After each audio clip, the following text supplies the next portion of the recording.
ఆంజనేయమతిపాటలాననం కాంచనాద్రికమనీయ విగ్రహం పారిజాత తరుమూలవాసినం భావయామి పవమాననందనం భావయామి పవమాననందనం. ఓం హరిమర్కటమర్కటాయ నమః. ఓం శ్రీం రాం రామాయ నమః.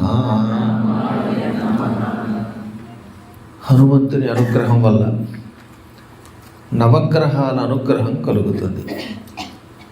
గ్రహానుగ్రహం సక్రమంగా లేకపోతే సంకల్పించిన పనులలో విఘ్నములు ఎక్కువగా ఎదురవుతాయి. ఈ విఘ్నములను కలిగించేటటువంటి వాళ్ళని కూడా వినాయకులు అంటారు. మన వినాయకుడేమో విఘ్నాలను తొలగిస్తాడు. అలా కాకుండా కొంతమంది విఘ్నములను కలిగించేవాడు కూడా ఉన్నారు, వాళ్ళని వినాయకులు అంటారు. శ్రీమద్ రామాయణ పారాయణ వల్ల వినాయకాశ్చ శామ్యంతి గృహే తిష్టంతి యాని వై అని రామ పట్టాభిషేక సర్గంలో వాల్మీకి మహర్షి యుద్ధకాండంలో చిట్ట చివర చెప్పాడు. ఇంట్లో విఘ్నములను కలగజేసే కొన్ని దేవతలు ఉంటాయి. వీటి వల్ల ఇంట్లో ఉన్నవాడికి సుఖం ఉండదు. కొన్ని ఇళ్లలో ప్రవేశించిన దగ్గర నుంచి రోజు ఏదో ఒక బాధ కలుగుతూనే ఉంటుంది. భార్యాభర్తల మధ్యలో తగాదా, లేదా ప్రమాద మరణాలు ఏర్పడతాయి. మొగుడు బయటికి వెళ్ళి చచ్చిపోవడమో, ఇంట్లో ఉంటే అగ్ని ప్రమాదాలు రావడమో, లేకపోతే హఠాత్తుగా గ్యాస్ స్టవ్ పేలిపోవడమో, ఇలాంటివి ఒకటి జరుగుతూ ఉంటాయి. ఈ ప్రమాదాల నుంచి బయటపడడం కోసం పూర్వకాలంలో శ్రీమద్ రామాయణాన్ని ఇంట్లో పారాయణ చేయించేవారు. అప్పుడు ఈ విఘ్న దేవతలు ప్రశాంతతని పొందుతాయి. భూమి మీద ఎక్కడ ఏ మూల ఏం జరిగిందో ఎవరికి తెలుసు. ఒక్కొక్క ప్రాంతంలో అడుగున ఎముకలు ఉండడం వల్ల, లేక హింస జరగడం వల్ల ఆ ప్రాంతంలో ఇల్లు కట్టుకున్న వాడికి సుఖం ఉండదన్నమాట. రోగాల భయంతో ఉంటారు వాళ్ళు. కొంతమంది వాడి ఇంట్లోకి వెళ్ళాక ఎక్కువ కాలం ఉండలేరు, వాళ్ళ కర్మ. సాక్షాత్తు భగవంతుడు అక్కడ ఉండమని చెప్పినా సరే ఏదో బెంగ పెట్టుకుని పారైపోతూ ఉంటారు. మనం ఎంతోమంది చూసాం. ఓ దిక్కుమాలాడు పెళ్ళయ్యవగానే పెళ్ళాం మాట పుచ్చుకొని ఇల్లు వదిలేసి పోయాడు, అనుభవిస్తున్నాడు. అందువల్ల ఇంటిలో ఏవో ఒక విఘ్న దేవతలు ఉన్నాయని గ్రహించి వాటికి పరిహారం చేసుకోవడం కోసమని వాల్మీకి మహర్షి 24,000 శ్లోకములతో రామాయణాన్ని మనకు అందించాడు. గాయత్రీ మంత్రంలో ఉన్న 24 అక్షరములు, ఒక్కొక్క అక్షరం 1000 శ్లోకాలు చొప్పున 24 అక్షరములు 24,000 శ్లోకములుగా మార్చి మనకు అందించాడు. అందుకే రామాయణం గాయత్రీ మంత్ర స్వరూపం. అందున ప్రత్యేకంగా సుందరకాండం అంటేనే అసలు పూర్తిగా గాయత్రీ స్వరూపం.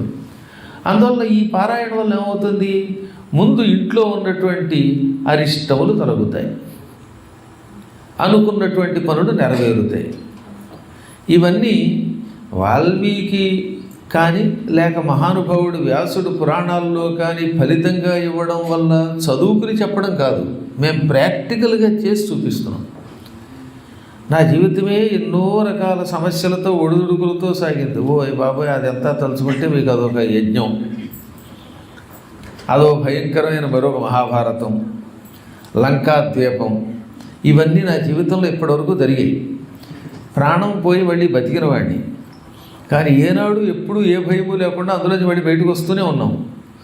నేను ఒకప్పుడు నీలకంఠేశ్వర శతకం అనే శతకం రాసి 1987లో రాశాను. కాశీపాడు అని తాడేపల్లిగూడెం దగ్గర ఒక ఊరుంది. ఆ కాశీపాడు అనేటటువంటి ఊళ్ళో నీలకంఠేశ్వరుడు అనే పేరుతో శివుడి ఆలయం ఉన్నది. ఆ ఆలయంలో పురాణం చెబుతున్నప్పుడు ఆ శివుడిని చూసి మనస్సు కరిగిపోయి ఒక 100 పద్యాలు రాశాం. అందులో పద్యంలో రాశాను అనమాట. ఏమని అంటే, నన్ను వంచెను మిత్ర సంఘమకట. ముందుగా మిత్రులు నన్ను వంచారు, స్నేహితులుగా భావించినటువంటి వాళ్ళు ప్రాణం ఇస్తే కూడా మోసగించారు కొందరు. నన్ను వంచెను మిత్ర సంఘమకట, నన్ ప్రాణబంధులు వంచంపగా. ఆ తర్వాత బంధువులుగా భావించిన వాళ్ళు వంచారు. డబ్బుల మీద ఆశతోటి కొంతమంది కొంపమంచి, అందులో నాకేమో కనపడితే తలవాడు ఏదైనా అడిగితే లేదనకుండా ఇవ్వడం ఒక అలవాటు. ఒక ఆయన నా స్కూటర్ పట్టుకుపోయాడు. ఆ రోజుల్లో 15,000 పెట్టి చేత కొనుక్కుంటే పట్టుకుని పట్టుకుపోయాడు ఒకడు. లోన ఒకడు పట్టుకుపోయాడు. ఈ మధ్యన కొంచెం జాగ్రత్త పడుతున్నాను. ఇప్పటికి కూడా జాగ్రత్త పడకపోతే ఎలాగా? ఎవడో ఒకడు వచ్చి ఏదడిగితే అది లొంగిపోవడం. ఆ లొంగిపోవడం వల్ల కొన్ని ఇబ్బందులు ఉంటాయి. ఒక్కసారి నమస్కరిస్తే వాడిని చూడగానే ఏదో ప్రేమ వచ్చి వీడు బాగుండాలనే కోరికతోటి ఇచ్చేయటం, ఆ ఇచ్చిన తర్వాత బాధపడడం. ఈ బాధల్లో ఒక బాధ ఎటువంటి బాధ తెలుసా? వాడెవడో స్కూటర్ అడిగితే అదేమో 16,000 ఖరీదు చేసేదాన్ని 5,000 రూపాయలకు అమ్మేశాం. పాప వాడు అడిగాడు కదా, ఏదో ఎంతో కొంత ఇస్తానన్నాడు కదా అని ఇచ్చేసాం. వాడు దాన్ని తురకాడికి అమ్మాడు హైదరాబాద్లో. ఈ తురకాడు ట్రాఫిక్లో ఏం చేశాడు, చీటికి వాటికి సిగ్నల్స్ దాటి వెళ్ళేవాడు. అంటే వాడి పేరు మీద రిజిస్ట్రేషన్ చేసుకోకుండా నా పేరు మీద ఉంది. వీడు హైదరాబాద్లో ఎప్పుడు ట్రాఫిక్ని ఉల్లంఘించినా నాకు చలానాలు వచ్చేవి. వాడేమో చలో చలో, నాకేమో చలానా. ఇంక ఏం చేయాలో తెలియక మహానుభావులు కృష్ణారెడ్డి గారని, బివి కృష్ణారెడ్డి గారు పబ్లిక్ ప్రాసిక్యూటరు, చాలా గొప్ప లాయరు, లీడింగ్ లాయరు ఏలూరులో. మా ప్రణవ పీఠానికి శంకుస్థాపనకు వచ్చి కొబ్బరికాయ కూడా కొట్టినవాడు ఆయన చాలా కాలం క్రితం. అందుకని ఏమంటే ఇది ఎక్కడ కూడా అండి, స్కూటర్ వాడేమో చీప్గా ఇవ్వమంటే ఇచ్చేసాను, నెలకోసారి చలానాలు వస్తున్నాయి, ఇక్కడితో ఆగితే పర్వాలేదు, వాడు తురకట్టి అవతలవాడు. వాడేదన్నా దీంట్లో బాంబు పెట్టి ఎక్కడైనా పేలిస్తే నన్ను పట్టుకుంటారు. ఏం చేయనంటే ఆయన అద్భుతమైన సలహా ఇచ్చారు, చాలా బాగా సహకరించాడు. దెబ్బకి వాడు దిగొచ్చాడు, వదిలిపోయింది పెట్టను కూడా. అదన్నీ చెప్పకూడదు, సీక్రెట్స్ అవి, లాయర్ సీక్రెట్లు. నిజంగా ఇలా కృష్ణారెడ్డి గారు ఎప్పటికప్పుడు చాలా గురువు గారికి సేవ చేస్తూనే ఉన్నారు. ఆయన భార్య చాలా ఉత్తములు. ఇలా ఎప్పటికప్పుడు కొంతమంది ఉన్నారు గురుభక్తులు. వాడు చాలా గట్టివాడు. జడ్జీలు, లాయర్లు, మహానుభావులు పీఠానికి నిరంతరాయంగా వచ్చి సేవ చేస్తున్న వాళ్ళకి గురువు గారి మనసు తెలుసు కాబట్టి ఏదో చేస్తున్నారు కాబట్టి బయటికి వెళ్ళిపోతున్నాం. అవునా? లేకపోతే అంత ఇబ్బంది. ఇన్ని జరుగుతున్నా, ఎంతమంది మోసం చేస్తున్నా నాకు బుద్ధి రాదు. ఎందుకు రావట్లేదంటే నాది రాముడి మనస్సు. రాముడు ఒక్కసారి నమస్కారం చేసి నేను నీవాడిని అంటే లొంగిపోయే లక్షణం అయింది. ఆ లక్షణమే నాకు వచ్చింది రామాయణం చెప్పి. ఎప్పటికీ ఎవడనో వచ్చి వాడు మోసం చేస్తున్నప్పటికీ కూడా ఏమండోయ్ నాకు ప్రాణం పోతుందండోయ్, మీ జేబులో ఎంత ఉంటే అంత ఇవ్వండో అంటే ఇచ్చేయడం అనే ఒక లక్షణం వచ్చి ఈ మధ్య జేబులో ఏమి ఉంచుకోవడం అనేసాను. ఏమీ లేకపోతే గొడవ లేదు కదా. ఎలాగో నాకు శిష్యుడు కూడా ఉంటాడు, వాడు పిలిస్తే తప్ప అన్ని వేళలో కనపడతాడు, నేను పిలిచినప్పుడు మాత్రమే కనపడ్డు. కాబట్టి వాడి చేతికి ఇచ్చేస్తే గొడవ ఉండదు. ఎలాగో రారా అంటే రాడు వాడు. దానివల్ల కొన్ని లాభాలు ఉన్నాయి. పిలిస్తే రాని శిష్యుల వల్ల ఎన్ని లాభాలు ఉన్నాయి అంటే ఇలాంటి లాభాలు అన్నమాట. ఎందుకంటే ఆ టైంకి ఒరే డబ్బులు ఇవ్వాలరా రా అంటే వాడు రాడు, ఎలాగో ఎక్కడో ఉంటాడు. ఈ లోపు వీళ్ళు వెళ్ళిపోతారు. ఆ తర్వాత అమ్మాయి చూశారు గురువుగారు నేను మీకు ఎంత సాయం చేశాను అంటాడు వాడు మళ్ళీ. అలాగా ఎందుకు చెప్తున్నానంటే ఈ రకమైన ఇబ్బందులు చాలా వచ్చేవన్నమాట.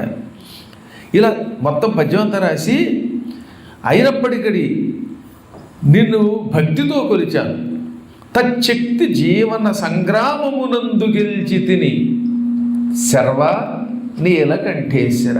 నిన్ను మాత్రం విడిచిపెట్టకుండా నేను రాసే కావ్యం అపాయము లేనిదని భావించి నిత్యం నిన్ను తలుచుకుని నీ అనుగ్రహంతో జీవితం అనేటటువంటి ఒకానొక యుద్ధంలో విజయం పొందాను అని టీవీగా రాసుకున్నాను. ఎప్పటికప్పుడు భగవంతుడి అనుగ్రహంతో ఈ జీవితం అనే సంగ్రామంలోంచి బయటపడేవాళ్ళం. ఇదొక యుద్ధం. యావత్ జీవితం మన జీవితం ఒక మహాభారత యుద్ధం. మన మనస్సుల యందు అనవరతంబులు బహుఘర్షణ చలంగు భారతం. మన మనస్సుల్లో చెయ్యొచ్చా చెయ్యకూడదా, మంచివాడా వాడు చెడ్డవాడా, ఈ రకమైన సంఘర్షణ జరుగుతూ ఉంటుంది. ఇదే భారతం అంటే. ఇందులో ఎవరు పాండవులు ఎవరు కౌరవులు తెలియదు. అంటే ఏ ఆలోచన మంచిదో ఏ ఆలోచన చెడ్డదో తెలియదు. మంచి ఆలోచన పాండవులు, చెడ్డ ఆలోచన కౌరవులు. ఒక్కోసారి కౌరవులకు లొంగచ్చు, ఒక్కోసారి పాండవులకు లొంగచ్చు. అందులో సరైన మార్గంలో నడుచుకోవడానికి మళ్ళీ పార్థసారథిని శ్రీకృష్ణ పరమాత్మని పట్టుకోవాలి. అప్పుడు ఏమవుతుందన్నమాట, అందులోంచి బయటపడతాం. కాబట్టి ఇలాంటి ఎన్నెన్నో అనేక విచిత్రములైన సంఘటనలు జరుగుతున్నప్పుడల్లా వాటిలోంచి ఎలా బయటపడుతున్నాము అంటే నిరంతరాయంగా రామాయణాన్ని ప్రవచన చేయటం, పారాయణ చేయటం, మీ అందరి చేత చేయించడం వల్లే నేను అనేక సమస్యల్లోంచి బయటపడుతున్నాను, శిష్యులు బయటపడుతున్నారు. కాబట్టి మీరు కూడా సుందరకాండమును నిత్యం ఏదో రకంగా యూట్యూబ్లో నేను పారాయణ చేసిన దాన్ని వినడానికి ప్రయత్నించండి. 68 సర్గలు, రోజు ఒక్క సర్గ వినండి. ఎలాగో మేము సంవత్సరానికి ఒకసారి వచ్చినప్పుడు మా చేత పారాయణ చేయించుకోండి. ఇది రీసౌండ్ ఇస్తాం చూసుకోండి అంటుంది. నిన్న బాగానే ఉంది, దీనికి కూడా దిక్కుమాల బుద్ధి వచ్చింది. వాడు అందరూ దిష్టి కొట్టినట్టున్నారు. నాకు దిష్టి తీయటమే కాకుండా దీనికి కూడా ఇలా తీయాలనుకుంటాను బహుశా. దృష్టి దోష నివారణం అంటూ పాట పాడి. సరే, ఏది ఏమైనప్పటికీ సుందరకాండ పారాయణం వల్ల కొన్ని లక్షల మంది బాగుపడ్డారు. మామూలుగా ఒకళ్ళిద్దరే చెప్పడానికి వెళ్ళేది. ఎంతమందిని బాగు చేస్తున్న సుందరకాండం చూశాక వాల్మీకి చెప్పింది 100% నిజము అని నాకెలాగో తెలుసు, భక్తులకు కూడా తెలిసింది. ఒకవేళ సుందరకాండ పారాయణము వల్ల ఏదైనా పని అవ్వకపోతే సృష్టి తల్లకిందులైనా ఆ వ్యక్తి పనిని పూర్తి చెయ్యలేవు అని శాస్త్రం. అంటే సుందరకాండ ఎంత గొప్పదో దీన్ని బట్టి తెలుస్తున్నది కదా. అందులో సుందరకాండకి అధిష్టాన దేవత ఎవరు అంటే ఫలానా చెప్పలేం. ఆంజనేయుడు ఒక అధిష్టాన దేవత, సీతామాత అధిష్టాన దేవి, రామచంద్రుడు అధిష్టాన దైవం. ఇందులో ఉన్న సకల దేవతలు, రుద్రుడు, యముడు, అనిలుడు మొదలైనటువంటి వాళ్ళంతా ఇందులో అధిష్టాన దేవతలు. అందుకే ఇంతమంది మహానుభావులతో కూడింది కాబట్టి సుందరకాండం మిక్కిరి ఆదరణీయమైనది, శక్తివంతమైనది. మొదటి సర్గ దేంతో మొదలుపెట్టారు? తకారంతో మొదలుపెట్టాడు. సుందరకాండంలో మొదటి సర్గలో మొదటి శ్లోకం ఇంత ముందు తతో రావణ నీతాయా సీతాయా శత్రుకర్షణ ఏష పదమన్వేష్టం చారణాచరితే పతి. పై అర్థం తెలుసుకుందాము. తతః అంటే పిమ్మట, అనంతరం, ఆఫ్టర్ ఇంగ్లీష్లో. తర్వాత ఏం తర్వాత? హనుమంతుడు లంకా నగరానికి వెళ్ళడానికి మహేంద్ర పర్వతం మీద చేరిన తర్వాత. శత్రుకర్షణ, శత్రువులను కృశింపచేసేవాడు, శత్రువుల్ని చావగొట్టేవాడు ఎవరైనా? ఆంజనేయుడు.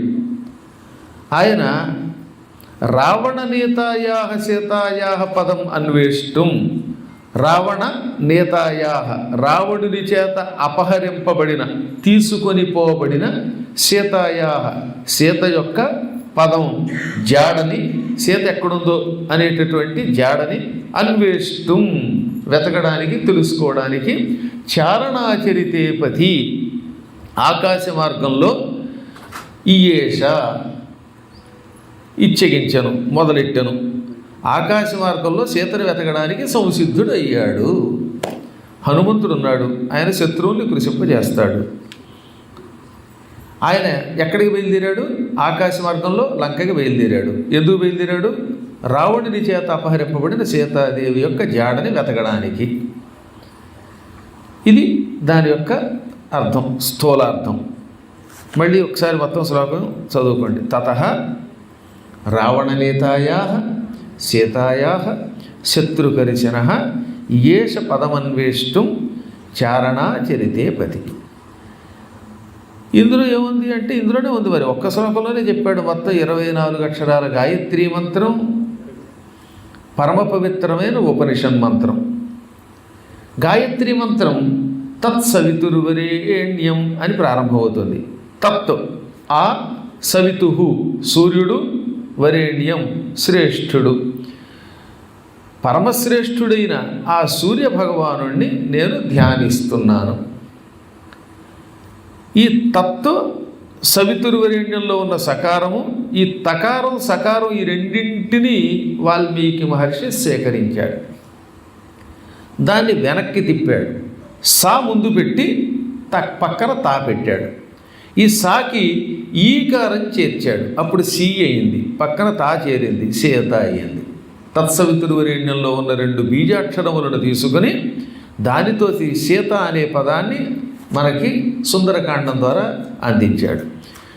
ఇంతకీ తా అంటే ఏమిటి, సా అంటే ఏమిటి? సాచ లక్ష్మీ బుధై ప్రోక్త. సా అనే అక్షరమునకు లక్ష్మీ అని అర్థం. ఒక్క సా అనే అక్షరమునకు ఏమిటి అర్థం? లక్ష్మి. అందుకే నిఘంటువులు ఉంటుంది ఈ నిర్వచనం. సాచ లక్ష్మీ బుధై ప్రోక్త. బుధై అంటే పండితుల చేత, దేవతల చేత. బుధుడు అంటే పండితుడు అని ఒక అర్థం, దేవత అని ఒక అర్థం. బుధై అంటే తృతీయ విభక్తి బహువచనం. కాబట్టి దేవతల చేత పండితుల చేత సా అనే అక్షరమునకు లక్ష్మి అని అర్థముగా చెప్పబడినది అని అర్థం అనమాట. అంటే సా అనే ఒక అక్షరమునకు లక్ష్మి. తా అంటే ఏమిటి? కరుణాయాంతు తా స్త్రియాం. తా అనే అక్షరమునకు కరుణ అని అర్థం. ఇప్పుడు సా తా సీత అయ్యాయి. సీత అంటే అర్థం ఏమిటనమాట? కరుణ కలిగిన లక్ష్మి. తా అంటే కరుణ, అది కలిగినటువంటి సా అంటే లక్ష్మి మన ముందు సీతారూపంలో ఉన్నది. సీత అంటే కరుణాస్వరూపిణి అయిన లక్ష్మి. కరుణాస్వరూపిణి అయిన లక్ష్మి కాకుండా ఉత్తి లక్ష్మి వల్ల ఉపయోగం ఉంది. లక్ష్మీదేవి గొప్పదే, కానీ కరుణించదు, ఉపయోగం ఉంది. మానవులకి లక్ష్మీదేవి ప్రేమతో కరుణతో వచ్చిన ఆయన నీకు సంపద రూపంలో, వాహన రూపంలో, గృహ రూపంలో నీ ఇంట్లో ఉండి నేను అనుగ్రహిస్తాను అంటే ఉపయోగం. కానీ ఎక్కడో బ్యాంకులో కట్టలు ఉంటాయి, మనకేం కనపడదు, ఆవిడ మనల్ని కరుణించదు. కరుణించని లక్ష్మి వల్ల ఉపయోగం లేదు కనుక కరుణించే లక్ష్మియే సీత అన్నారు. ఉత్తి సీత అన్నప్పుడు సాత అనే కాకుండా అందులో ఇంకోటి ఏముంది? సకారములకు ఈకారం కలిస్తే సకార ఈకారములు సీత. అవునా? సి అవ్వాలంటే సకారానికి ఏం కలవాలి? ఈ కలవాలి. చిత్రం ఏమిటంటే సా అన్న లక్ష్మే, ఈ అన్న లక్ష్మి. సా అంటే లక్ష్మి అని డిక్షనరీలో ఉంది, ఈ అంటే లక్ష్మి అని ఎక్కడుంది అని ఈ మధ్యన ఒక మేధావి అడిగాడు. అంటే అలా అడిగేటటువంటి వాళ్ళు మేధావులు అంటే బాగుంటుంది, పిచ్చాళ్ళు అంటాం కంటే. రోజు మీరు శ్రీ సూక్తం వింటున్నారా లేదా? శ్రీ సూక్తం వింటున్న వాడు చేయొస్తాడు ఒకసారి. తాం పద్మినీమీం శరణమహం ప్రపద్యే అలక్ష్మీర్వేనస్య తాం తాం వృణే. అందులో ఏముంది? తాం పద్మినీం ఈం శరణం అహం ప్రపద్యే. తాం అంటే ఆమెను, పద్మినీం పద్మమునందు ఉండేటటువంటి లక్ష్మిని, ఈం అంటే లక్ష్మిని, అహం నేను, శరణం ప్రపద్యే శరణు కోరుతున్నాను. పద్మిని అన్న, ఈ అన్న లక్ష్మీది. పద్మం అనే ఒక నిధి ఉన్నది, పద్మానిధి. ఆ పద్మానిధిని లోకానికి ఇస్తుంది కాబట్టి పద్మిని అన్నారు. తామర పువ్వుల కొలనులో నివసిస్తుంది, తామర పువ్వులో ఉంటుంది కాబట్టి పద్మిని అన్నారు. పద్మము వలె ఎర్రని కాంతితో ఉంటుంది కాబట్టి పద్మిని అన్నారు.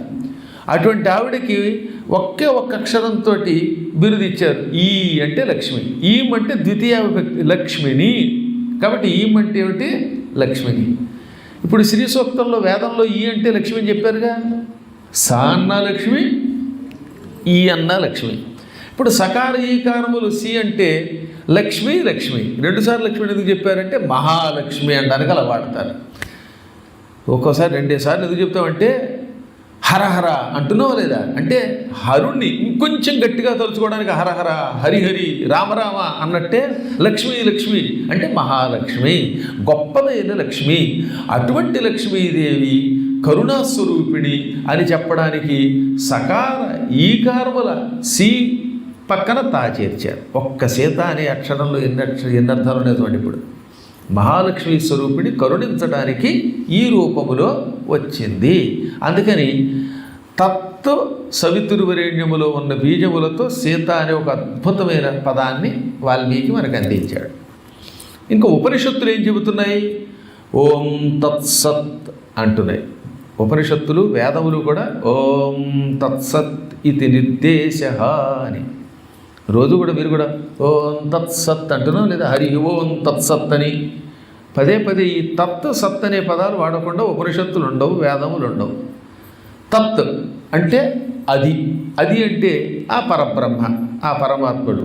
సత్ బ్రహ్మ పదార్థము. సత్ అనేదమునకు అనే అక్షరమునకు నాశనము లేనిది, ఉండునది, ఎప్పుడూ ఉండునది, అన్నిటికీ మూలమైనది అని అర్థం. తత్సత్ అంటే ఆ పరబ్రహ్మ శాశ్వతుడు, సచ్చిదానందుడు, నాశనము లేనివాడు, ఈ సృష్టికి మూలకారకుడు. కాబట్టి తత్తులో ఉన్న తకారము, సత్తులో ఉన్న సకారము, ఈ తసలు రెండు మళ్ళీ సీత అయ్యాయి. అంటే ఒక పక్కన వేదస్వరూపిణి, ఉపనిషత్ స్వరూపిణి, కరుణాస్వరూపిణి అయిన లక్ష్మి సీత.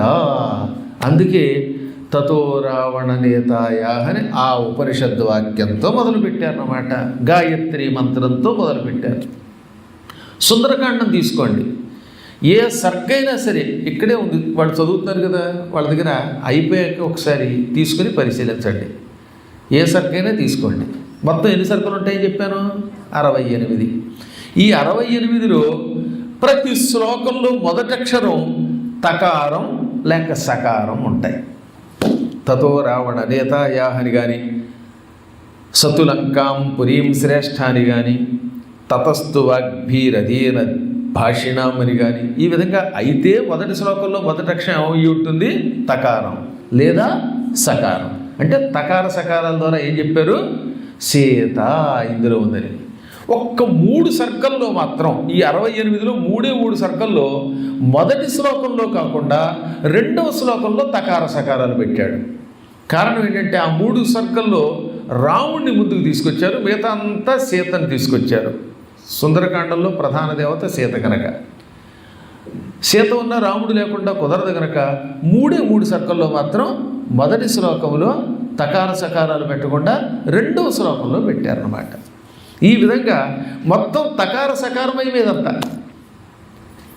ఈ సుందరకాండంతా మంత్రస్వరూపం, గాయత్రి మంత్రస్వరూపం, ఉపనిషత్ మంత్రస్వరూపం, కరుణాస్వరూపిణి అయిన లక్ష్మీస్వరూపం, అపూర్వమైన వేదమంత్రస్వరూపం, అంతటా వ్యాపించిన పరబ్రహ్మస్వరూపం అని చెప్పడానికి ఎంత జాగ్రత్త తీసుకుని తపశ్శక్తితో వాల్మీకి రచించాడు. కాబట్టి ఆ శ్లోకములు ఇంట్లో పారాయణ చేయించుకుంటూ ఉంటే ఇల్లు మొత్తం ఒక మణిద్వీపమైపోతుంది, సకల వాస్తుదోషాలు తొలగిపోతాయి. అందుకని చిట్ట చివరి ఏమనేవారు అన్నమాట, మనకి వాస్తుయాగమునకు బదులుగా దీనిని పారాయణ చేయించుకోండి అన్నారు రామాయణం పట్టాభిషేకంలో.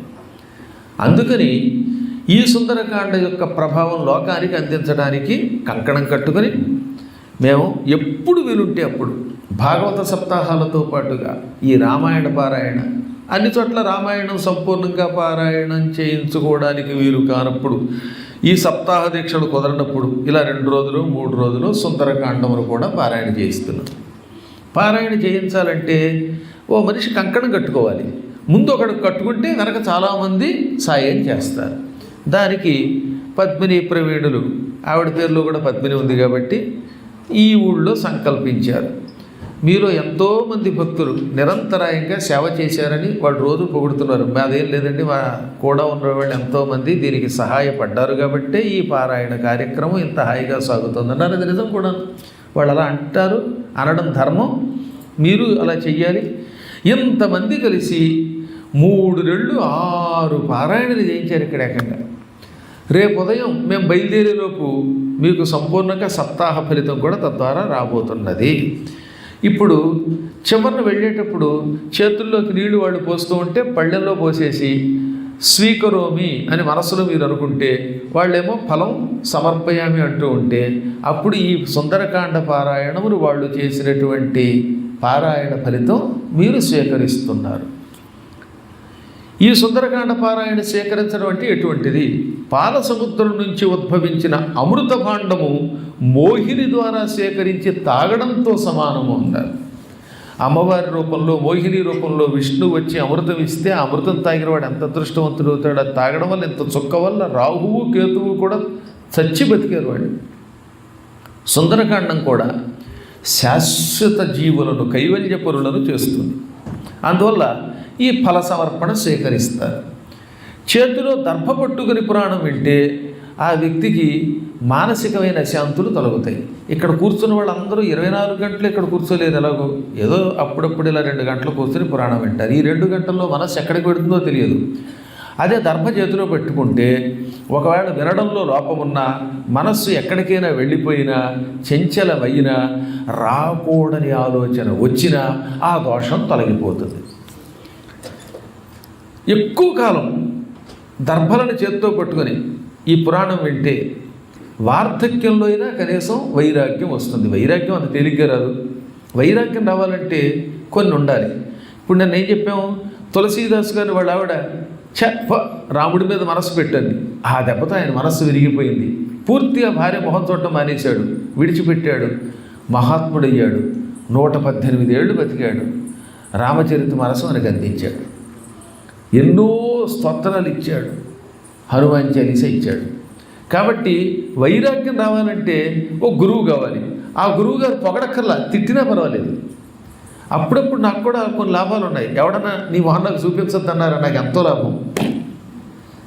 ఎలాగో ఇవాళ కదా రేపైనా పోతాం, ఎంతకాలం ఉంటామండి ఈ శరీరంతో? ఒకసారి ఆలోచించండి. మహా అయితే వాళ్ళు ఒక 60 ఏళ్ళు, 70 ఏళ్ళు, 80 ఏళ్ళు, 90 ఏళ్ళు, మొత్తం మీద శతాంతేవా మృత్యురువై ప్రాణినాథ్రో, 100 ఏళ్ళకైనా మరణం తప్పదు. ఈ చచ్చేలోపు వైరాగ్యంతో చావాలి. ఎలాగో మనకి వైరాగ్యం రాదు, అవతల వాడు మనల్ని ఏసడించుకుంటే వాడి మీద వైరాగ్యం వస్తుంది. కలియుగంలో ఇంకో లాభం ఉంది.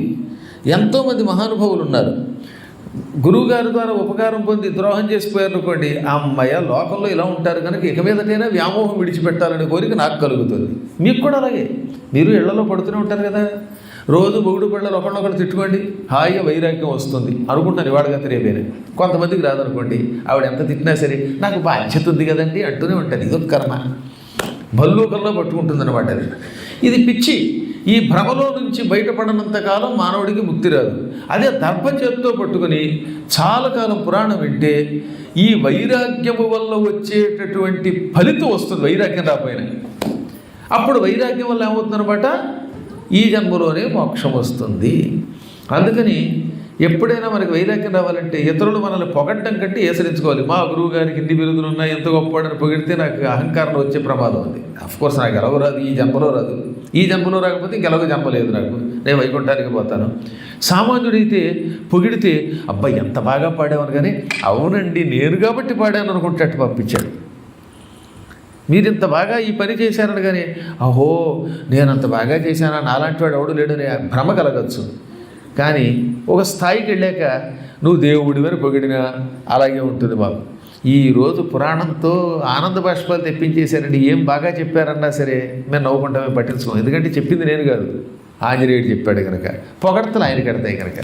ఒకవేళ కర్మగారి ఇవాళ తగలేశారండి ఉపన్యాసం అంటే చిరునవ్వు నవ్వుతాం. ఎందుకంటే తగలేసింది నేను కాదు, చెప్పింది లేక పాడు చేసింది సమస్తం పరమాత్ముడు అనేటటువంటి భావన రావాలి. ఆ భావన దర్భ ప్రసాదిస్తుంది కనుక దర్భని చేతితో పట్టుకుని పురాణములు వినండి అన్నారు.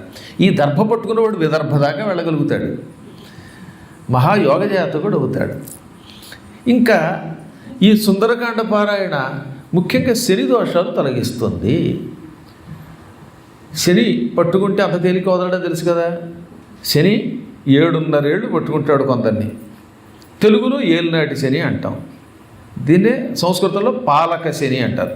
తెలుగులో ఏలినాటి అన్నాం కదా అని సంకల్పంలో ఏలినాటి అనకూడదు, పాలక శని.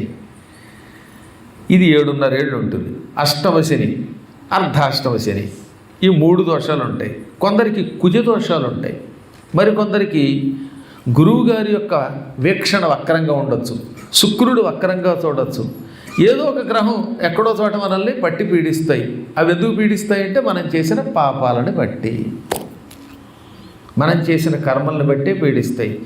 కర్మలు బాగుంటే ఈ కర్మ కూడా బాగుంటుంది. అయినా మానవులు పిచ్చి పనులు చేస్తూనే ఉండి తద్వారా గ్రహపీడకి గురవుతారు. ఆ గ్రహపీడ నుంచి బయటపడడానికి అపూర్వమైన అవకాశం సుందరకాండము. అంటే సీత హనుమంతుని చేత చూడబడింది. పరమ పవిత్రమైన సుందరకాండంలో 15వ సర్గలో హనుమంతుడు సీతను చూచి ఏమనుకున్నాడు, ఇదేమిటి సీత ఇలా ఉంది అనుకున్నాడు. ఆవిడ బాగా చిక్కిపోయింది, పాపం ఎండిపోయింది, మట్టి కొట్టుకుపోయింది, ఏకవేణి ఒకే జడేసుకుంది, ధరాశయ్య నేల మీద పడుకున్నది. ఆ నేలే ఆవిడకి మంచం, నేలే ఆసనం, అలా కూర్చొంది. రామ రామ అనుకుంటూ ఆహారం విడిచిపెట్టి సంవత్సరం పాటు తిండి లేకుండా రామనామమే ఆహారంగా బతికింది. ఉపవాస కృష దీనా. వాల్మీకి ఎంత అద్భుతంగా రాశాడు. ఉపవాసాలు చేసి కృషించిపోయింది పాపం, దీనురాలు. రాముణ్ణి చూడక అలా ముఖంలో ఒక రకమైన కళ తప్పిపోయి కృషించి కనపడుతోంది. దయాపూరిత దృష్టి ఆమె మీద ప్రసరించినంత వరకు రాముడు ఆవిడ అలాగే ఉంది పాపం. ఇంకా ఎలా ఉంది, గ్రహేణ అంగారకేనేవ పీడితామివ రోహిణి. అప్పుడప్పుడు అంగారక గ్రహం అంటే కుజుడు రోహిణీ నక్షత్రాన్ని పట్టుకుంటాడు. రాహువు కేతువు సూర్యుడిని ఎలా పట్టుకుంటున్నారో, చంద్రుడిని ఎలా పట్టుకుంటున్నారో, అప్పుడు చంద్రగ్రహణం సూర్యగ్రహణం ఎలా ఏర్పడుతుందో అలాగే రోహిణీ గ్రహణం ఉందండోయ్, అది మనకు తెలియదు. చంద్రుడు అంటే గ్రహాల్లో ఉన్నాడు కాబట్టి తెలుస్తోంది. రోహిణి నక్షత్రం, ఈ నక్షత్రాలను కూడా ఈ గ్రహాలు పట్టుకుంటాయి. అందులో అంగారకుడు రోహిణిని పట్టుకుంటాడు. అప్పుడు రోహిణి నల్లగా అయిపోయి బాధపడుతుంది. కొంతకాలానికి మళ్ళీ ఆవిడ అందులోంచి బయటకు వస్తుంది గ్రహణ విముక్తిలాగా. సీత ఎలా ఉందిట? గ్రహేణ అంగారకేనేవ పీడితామివ రోహిణి. అంగారక గ్రహము చేత పీడింపబడుతున్న రోహిణీ నక్షత్రంలో ఉందిట. అంగారకుడు పట్టుకున్నప్పుడు రోహిణి చంద్రుడికి దూరం అయిపోయి విలపిస్తుంది. మళ్ళీ తర్వాత రాహువు చంద్రుణ్ణి సూర్యుడిని విడిచినట్టుగా, కేతువు సూర్యుడిని చంద్రుడిని విడిచినట్టుగా విడిచిపెట్టేస్తుంది. ఆ విడిచిపెట్టేలోపు ఎక్కువ టైం పట్టుకుంటాడంటే ఈ గ్రహణం కంటే ఆ గ్రహణం ఎక్కువగా ఉంటుంది. గ్రహం నక్షత్రాన్ని పట్టుకుంటే వచ్చేటటువంటి ఇబ్బందులు ఎక్కువ. అప్పుడు రోహిణి యొక్క ముఖం ఎంత శోభావిహీనంగా ఉందో, సీత కూడా రాముడికి దూరమై రావణుని చేత పీడింపబడుతూ అలా ఉంది అని రాశారు. దీన్ని బట్టి తెలుస్తుందా మనకి అంగారకం పట్టుకుంటే రోహిణి ఎలా ఉంటుందో. ఇంకా చంద్రుడికి దూరమైనటువంటి కలువ పువ్వులో ఉంది. సూర్యుడు లేనప్పుడు ముడుచుకుపోయిన పద్మిని తామర పువ్వులో ఉంది. లత ఏనుగు పీకితే ఎలా ఉంటుందో అలా ఉందిట. చెరువులో ఓ తీగ ఉంది, తామర తీగో లేకపోతే ఇంకేదో కలవకాడో, దాన్ని ఏనుగు పట్టి లాగేసి ఒడ్డు మీద పారేస్తే ఏమవుతున్నది? ఎండిపోతుంది పాపం. అలా ఒడ్డు మీద ఏనుగు చేత పీకబడి పారవేయబడి ఎండిపోయిన ఒక మృణాళం వలె తామర కాడలాగా ఉంది అన్నారు. చాలా అద్భుతంగా వర్ణించారు. అసలు ఆ వర్ణన చూస్తే సీత కష్టాలు మనకు తెలుస్తాయి. వ్యాకరణ విరుద్ధం అవ్వడం వల్ల శబ్దం పాడైనట్టుందట. ఆమ్నాయానామయోగేన విద్యాం ప్రసిద్ధిరామివ అనగా వేదము సక్రమంగా చదవని వాడి నోట్లో పడితే పాడైపోయిన విద్యలో ఉందిట. కొంతమందికి వేదం చదువుతారు కానీ స్పష్టంగా స్వరాలు రావు, వాడి నోట్లో పడిపోతే విద్య అవుతుంది. అలాగే వేదమునకు వ్యతిరేకముగా ఉన్న శిథిలమైపోయిన విద్యలో ఉందిట. సంస్కారేణ యథాహీనాం వాచమర్థాంతరంగతాం అన్నాడు. అనగా వ్యాకరణము చేతగాని వాడు నోట్లో పడ్డం వల్ల శబ్దం ఎలా పాడైపోతుందో అలా ఉందిట. ఇప్పుడు రోజు చూస్తున్నాగా మనం వెర్రచు వెరువం వెరువం అంటాడు, దాంతో అర్థం మారిపోయింది. ఇలా శబ్దములు వ్యాకరణం చేత కాకపోతే వాడు పలికితే అర్థం ఎలా మారిపోతే అలా మారిపోతుంది. ఈ మధ్యన ఒక ఆవిడ సింధూరం పెట్టుకుంటారా అంది. ఏమిటి సింధూరం పెట్టుకునేది? గంధేపంలాగా సింధూరం అని ఒత్తకూడదు, దానివల్ల అర్థం మారిపోయింది. సింధూరము అంటే ఒత్తు లేకుండా ఉంటే బొట్టు కుంకుమ తిలకం అని అర్థం. సింధూరము ఏమనాలి? అందుకని సింధూరం కాదు, సింధూరము అన్నప్పుడు మాత్రమే తిలకం. చక్కగా మోడీ గారు ఆపరేషన్ సింధూర అంటే మనవాడు ఈ తెలుగు వాళ్ళకి ఈ పేపర్ల వాళ్ళకి భాష రాదుగా, సింధూరాన్ని ఒత్తారు. ఆయన ఎక్కడ ఒత్తాడా? SINDOORE అని రాశారు. ఆయన పండితుడు, ఆయన విష్ణు స్వరూపుడు, ఆయన భాష మనకు అర్థం కావాలి కాబట్టి అది సింధూరము. అదే ఒత్తుతో ఉన్నప్పుడు దీర్ఘం లేకుండా ఉంటే సింధురము అంటే ఏనుగు. అందుకే సంపత్కరీ సమారూఢ సింధురవ్రజ సేవిత అంటే ఏనుగుల గుంపు చేత సేవింపబడుతోంది అని లలితా సహస్రనామంలో అమ్మవారి గురించి రాశారు. అంటే అమ్మ పెడుతూ ఉంటే ఏనుగులు ఎడుతున్నాయి. ఎంత తేడా ఉందో చూడండి. సింధూరము అంటే ఏనుగు, ఒత్తు లేకుండా దీర్ఘం పెడితే సింధూరం అంటే తిలక. అలాంటిది సింధూరం అంటే ఇప్పుడు దానికి ఏమర్థం చెబుతాం? అందుకని ఏమన్నాడు అనమాట, సంస్కారేణ యథా హీనాం వాచం అర్ధాంతరంగతం. సంస్కారము లేని అంటే వ్యాకరణము తెలియని వాడి నోట్లో పడి ఒక శబ్దము వేరే అర్థాన్ని ఇచ్చినట్లుగా సీత ఉన్నది. శబ్దాలు సరిగ్గా ఉచ్చరించకపోతే ఏ భాషలో అయినా సరే చిరాకు రాదు. మరి మామూలుగానే శాన్ జోసే అని చదివితే ఆ శాన్ జోసే కాదండి, జేన్ అలా పలకూడదండి, శానోజీ అనాలండి అంటున్నారా లేదా? ఈ దిక్కుమాల భాషకే ఇన్ని వ్యాకరణాలు ఉంటే సంస్కృతానికి మరి ఇంకెంత అద్భుతమైనటువంటి వ్యాకరణం ఉంటుంది. ప్రతి భాషకు ఒక మర్యాద ఉంటుంది, ఏ భాషలో ఆ భాష గొప్పతనం. కాకపోతే అది దేవభాష. అటువంటి దేవభాష సరిగ్గా ఉచ్చరించకపోతే అన్ని అర్థాలు అనర్థాలు తెచ్చిపెడతాయి. సీత కూడా వ్యాకరణం చేతకాని వాడి నోట్లో ఉచ్చారణలో ఉంది. ఏది సుందరకాండంలో రాశారు 15వ సర్గలో. ఇన్ని రకాలుగా అయిపోయింది ఆవిడ. కారణం ఏమిటనమాట, ఇందాక చెప్పాను కదా, గ్రహాలు సరిగ్గా అనుకూలించకపోతే మనలాగే అమ్మవారు కూడా కాసేపు మానవ స్త్రీవలే నటించింది. ఇవన్నీ పక్కన పెడితే కాసేపు అందులో ఉన్న ఒక సూక్ష్మం ఏమిటి, అంగారక గ్రహం రోహిణిని కూడా పీడించింది. రోహిణి చంద్రుడి భార్య, పోని ఇంకోటి భార్య కూడా కాదు, చంద్రుడంతటి గ్రహం ఆయన భార్యకే దిక్కులేదు, చంద్రుడికే దిక్కులేదు, రాహువు కేతువు పట్టుకుంటారు, సూర్యుడికి దిక్కులేదు, రాహువు కేతువు పట్టుకుంటారు. ఇక మిమ్మల్ని నన్ను పట్టుకోవడంలో ఆశ్చర్యం ఉంది. అందుకని ఎవడన్నా మీ మొహం చూడను, ఇక మీరు నా ఇంటికి రావద్దు, నా మొహం మీకు చూపించను అంటే నేను నవ్వుకుంటాను. ఏం కొంపే మురుగుతుంది? గ్రహాలకే దిక్కు లేకుండా ఉంటే, దేవతలకే దిక్కు లేకుండా ఉంటే, మనం ఎంతో ఆదరించి నెత్తి మీద పెట్టుకున్నవాడే నెత్తి మీద మొట్టిగా మొట్టి ద్రోహం చేసిపోతూ ఉంటే, ఇంక ఈ లౌకికమైన వ్యక్తులు ఏదైనా అంటే వచ్చే నష్టం ఉంది. అది మీకు ఎంతో వరం అనుకోండి. మనకి ఈ విధంగా వైరాగ్యం నేర్పి మోక్షానికి పంపుతున్నారు అనుకోండి. ఈ రోజు నుంచి అదే అనుకోండి, ఎవడన్నా తిట్టి ఛీ నువ్వు నా దగ్గరికి రావద్దు, నీ ముఖం చూపించొద్దంటే నాకు ఎంత ఉపకారం చేసావు అనుకోవాలి. తిట్లు కూడా అట్లు కింద స్వీకరించాలి. పూర్వం ఒక ఆయన ఉన్నాడు, ఆయన భిక్షాటనతో జీవించేవాడు. ఒక ఇంటి ముందు నిలబడి భిక్షాందేహి అని 3 సార్లు అడుక్కునేవాడు. ఆ ఇంట్లో వాడు భిక్ష వేస్తే ఆ పూట తినేవాడు, వెయ్యకపోతే కిక్కురు మనకుండా వెళ్ళిపోయేవాడు పాప ఆయన. అంతేగాని ఇంకోసారి ఇంకో ఇంటికి వెళ్ళేవాడు కాదు.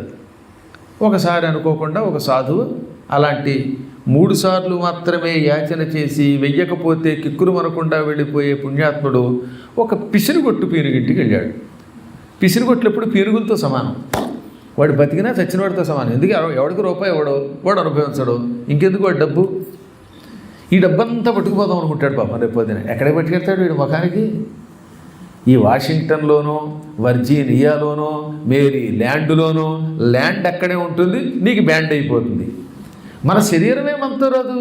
అయినా సరే నాతో పాటు కోట్లు పట్టుకుపోతానని భారతదేశంలో 1000 ఎకరాలు, ఇక్కడ 1,00,000 ఎకరాలు, ఇంకో చోట 1,00,000 ఎకరాలు సంపాదించు, 1 రూపాయి కూడా ఖర్చు పెట్టక దానం చేయక అక్కడ పెడితే ఉపయోగం లేదు. ఇదంతా ఎందుకు పనికి రాకుండా పోతుంది. అటువంటి ఓ పిసిరిగొట్టు దగ్గరికి వెళ్ళి భిక్షాందేహి అన్నాడు. వాడు దరిద్రుడు, కోపిష్టి, నీచుడు, క్షుద్రుడు, ఎవడికి ఎంగిల్ చేత్తో కూడా విసరడు. అటువంటి వాడికి ఈ సాధువు చూడగానే మండిపోయి, నీ మోకం తగలయ్యా, దున్నపోతులో ఉన్నావు, అడుక్కోవడం ఏమిట్రా, పని చేసుకోలేవా అని తిట్టడం మొదలెట్టాడు.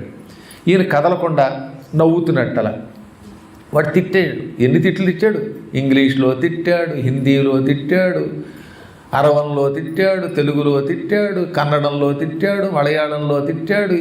ఇలా అన్ని భాషల్లో తిట్టి గొంతుకు పోయింది పాపం. ఈయన నవ్వుతూనే ఉన్నాడు. దాంతో మండిపోయి, తిడితే అవతల వాడు స్పందిస్తే కదా వీడికి ఆనందం కలిగేది. ఏమి స్పందన లేకుండా నవ్వితే ఇంక విసిగెత్తిపోయి ఇంక తిట్టలేక గొంతుకు పోయింది కదా, అందుకని అన్నాడు, చేతులు ఊపాడు. అయినా ఆయన నవ్వుతూనే ఉన్నట్ట. తిట్టి గొంతు పోయింది, చేతులు కూడా పడిపోయాయి. ఇంకేం చేయాలి ఇప్పుడు? అందుకే తలకాయ విప్పాడు. తలకాయ కూడా బెడికింది. కుక్క బెల్ట్ ఒకటి వేసుకోవచ్చు వచ్చింది. కొంతమందికి ఈ మధ్యన మెడకి ఏదో బెల్ట్ వేసుకొస్తారు, కుక్కలకి బెల్ట్ వేసినట్టుగా. అలా మెడ కూడా బెడికింది.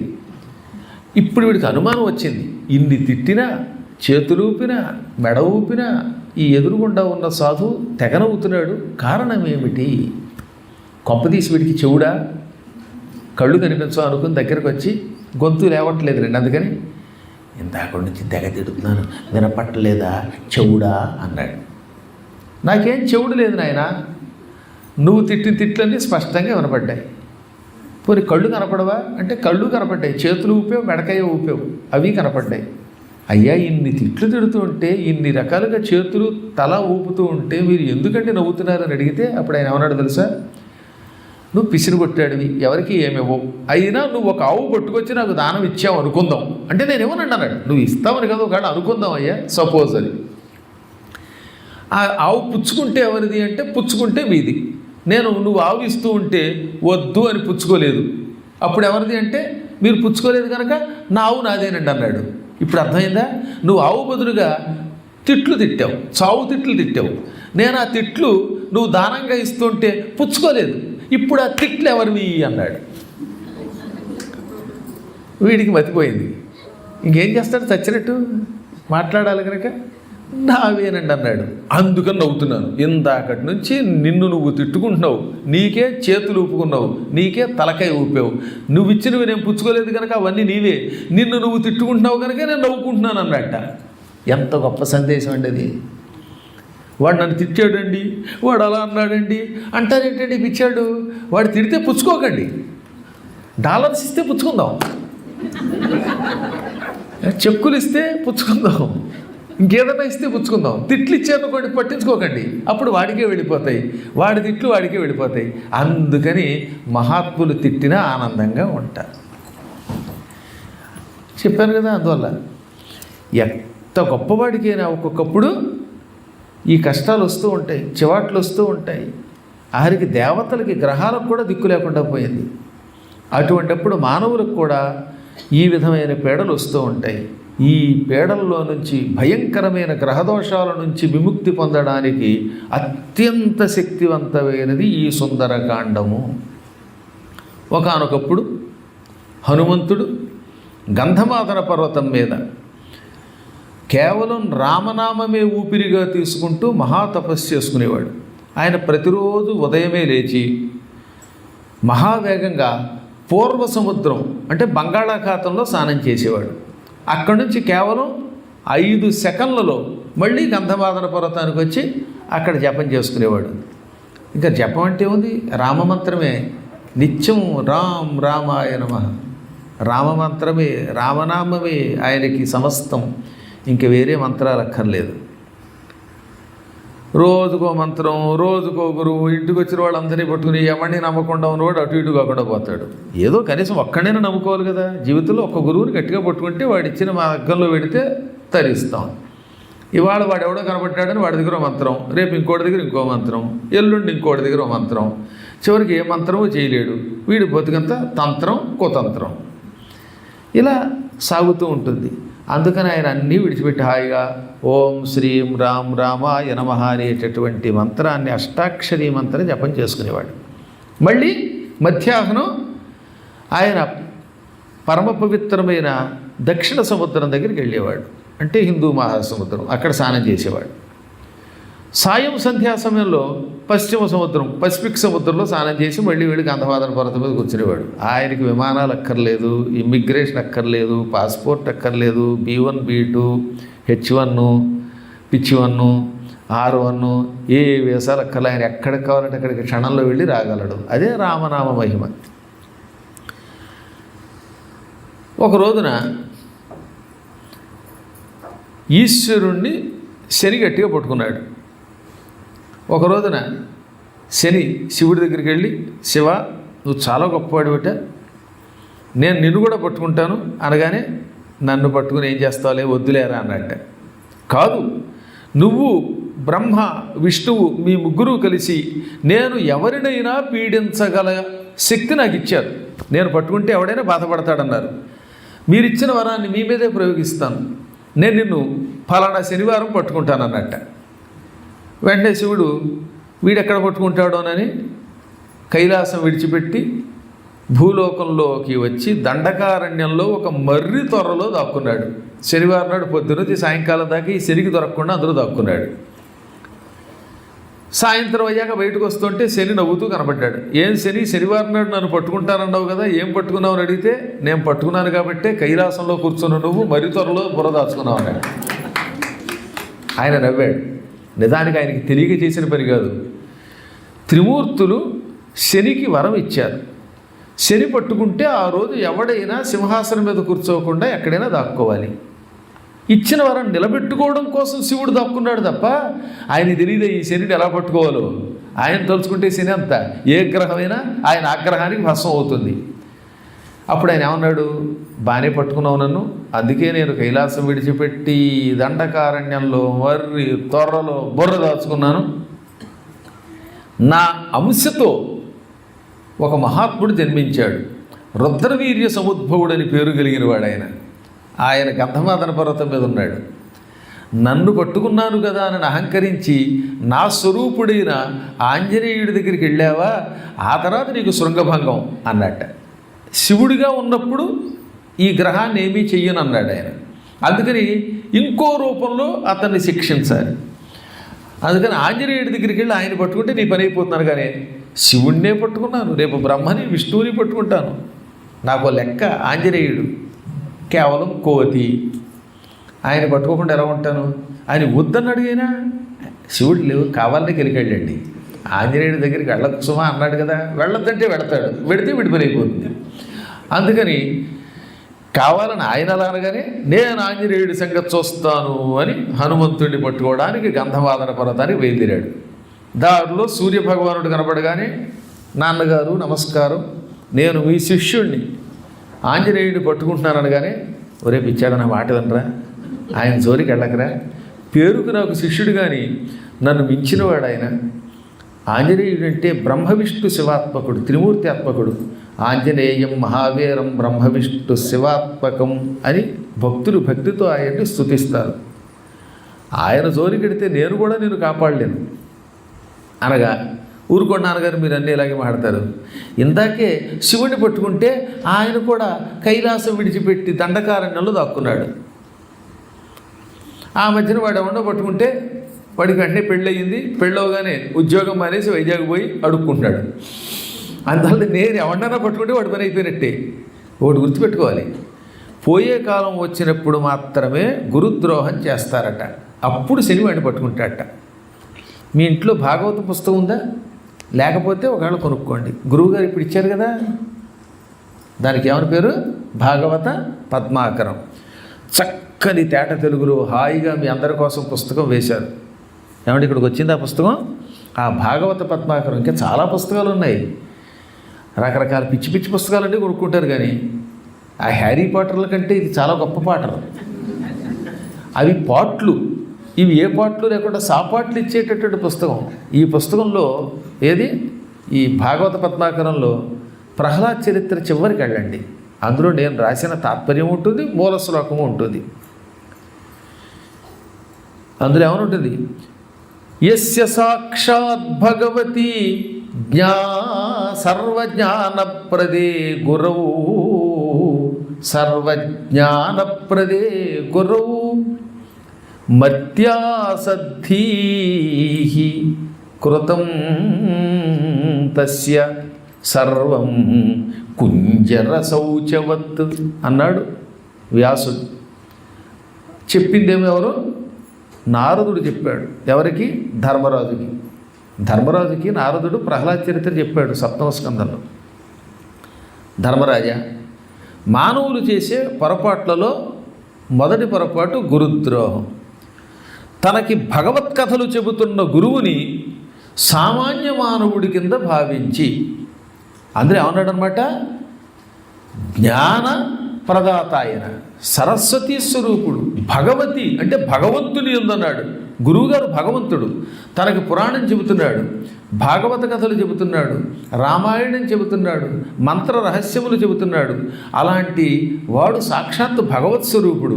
ఆ భగవంతుణ్ణి సామాన్య మానవుడిగా భావించి గౌరవించినటువంటి వాడు సర్వనాశనం అయిపోతాడు. వాడి పురాణ శ్రవణ ఫలం నాశనం అవుతుంది, వాడి పుణ్యం తొలగిపోతుంది. ఎలాట?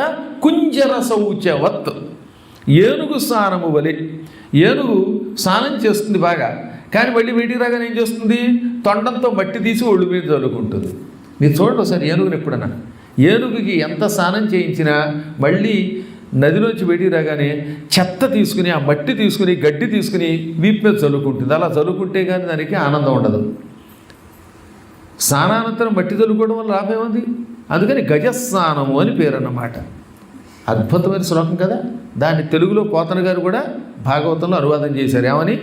హరికథలు తనకు చెప్పెడు, హరికథలు తనకు చెప్పెడి గురువున్ నరుడని తలల్చి కుంఠిత బుద్ధిన్ తిరుగు పురుషు శ్రమమెల్లను కరిశౌచము క్రియ నిరర్థకంబగునతిపా. హరికథలు తనకు చెప్పేటటువంటి గురువును సామాన్య మానవుడిగా భావించి ఆయన్ని కూడా అవమానిస్తూ గౌరవించకుండా తిరిగేటటువంటి వాడి పుణ్యమంతా, వాడి పనులన్నీ ఏనుగు స్నానము వలె నశించిపోతాయి, వ్యర్థమైపోతాయి. గజస్నానం వ్యర్థం, అలాగే వాడి పుణ్యం కూడా వ్యర్థమైపోతుంది. కాబట్టి గురువు ఎడల అంత భక్తి కలిగి ఉండాలి. చీటికి వాటికి గురువు గారి మీద అలగడం, నువ్వు నా ఇంటికి రావద్దండం, నా గడప తొక్కద్దండం, నేను నీతో మాట్లాడనండం, లేకపోతే ఫోన్ నెంబర్లు బ్లాకులు చేయడాలు, లేకపోతే ద్రోహం చేసి ఎక్కడికైనా వెళ్ళిపోవడాలు, ఈ పిచ్చి పనులు చేసిన వాడు ఎవడన్నా జీవితంలో బాగుపడిన దాఖలాలు ఉన్నాయా? ఈ పద్యాలు శ్లోకం కూడా కంఠస్థం చేయాలి. యస్య సాక్షాత్ భగవతి సర్వజ్ఞానప్రదే గురౌ మర్త్యాసద్ధీ కృతం సర్వం కృతం తస్య సర్వం కుంజరసౌచవత్ అని మూల శ్లోకం. తెలుగులో ఏమిటనమాట పద్యం? హరికథలు తనకు చెప్పెడు గురువున్ నరుడని తలంచి కుంఠిత బుద్ధిన్ తిరుగు పురుషు శ్రమమెల్లను కరిశౌచము క్రియ నిరర్థకంబగునదిప. ఇది భాగవతం యొక్క సందేశం. కాబట్టి గురువుని అనుక్షణం గౌరవంతో చూడాలి. ఆంజనేయుడు ఎంతో గురుభక్తి కలిగిన వాడు, అందుకే గురువుని మించినటువంటి శిష్యుడయ్యాడు. అటువంటి వాడి తోలికెడితే నేను కూడా నిన్ను కాపాడలేను. పిచ్చివాడా, ఆయన మహాత్ముడు, గురువు, ఉపాసకుడు, రుద్రవీర్య సముద్భవుడు, త్రిమూర్తి ఆత్మకుడు అని చెప్పినా వినిపించుకోకుండా నా శక్తి ప్రయోగిస్తానని శనైశ్చరుల వారు బయలుదేరారు. ఆ సమయంలో హనుమంతుడు బండరాయి మీద జంక చర్మం వేసుకుని కూర్చుని రామనామస్మరణం చేసుకుంటున్నాడు. రాముడి యొక్క పాటలు పాడుతున్నాడు ఆయన. రాముడి మీద ఆయన పాడతాడట. ఆ పాడితే రాళ్ళు కరిగిపోయేవి. మంత్రజపం చెయ్యటంలో ఎంత దిట్టయో గానంలో కూడా హనుమంతుడు అంత దిట్ట. హనుమంతుడు పాట పాడితే మాత్రం రాళ్ళు కరిగిపోతాయి అన్నారు. గంధర్వ గానం అయింది. నారదుడు, తుంబురుడు ఆయన గానములకు ఆశ్చర్యపోయి ఓ దండం పెట్టారండి. అసలు నిజానికి గానంలో నారదుడిని, తుంబుడిని అందరూ ప్రశంసిస్తారు. వాళ్ళే ఆంజనేయుడి గానం తట్టుకోలేక మేము ఆయన గానం ముందు 1000వ వంతు కూడా ప్రదర్శించలేము అన్నారంటే ఆ మహానుభావుడి కంఠం ఎటువంటిదో ఆలోచించండి. అందులో ఎప్పటికైనా విద్య నేర్చుకుంటే హనుమంతుడి దగ్గర నేర్చుకోవాలి. గంధమాదన పర్వతానికి వెళ్ళి ఆయన పాదాల మీద పడిపోయి, స్వామి మాకు వ్యాకరణ విద్యను నేర్పు, గంధర్వ గానం మాకు నేర్పు అని అడిగితే ఆయన నేర్పుతాడు. వ్యాకరణంలో కూడా ఆయన మించిన పండితుడు మరొకడు లేడు.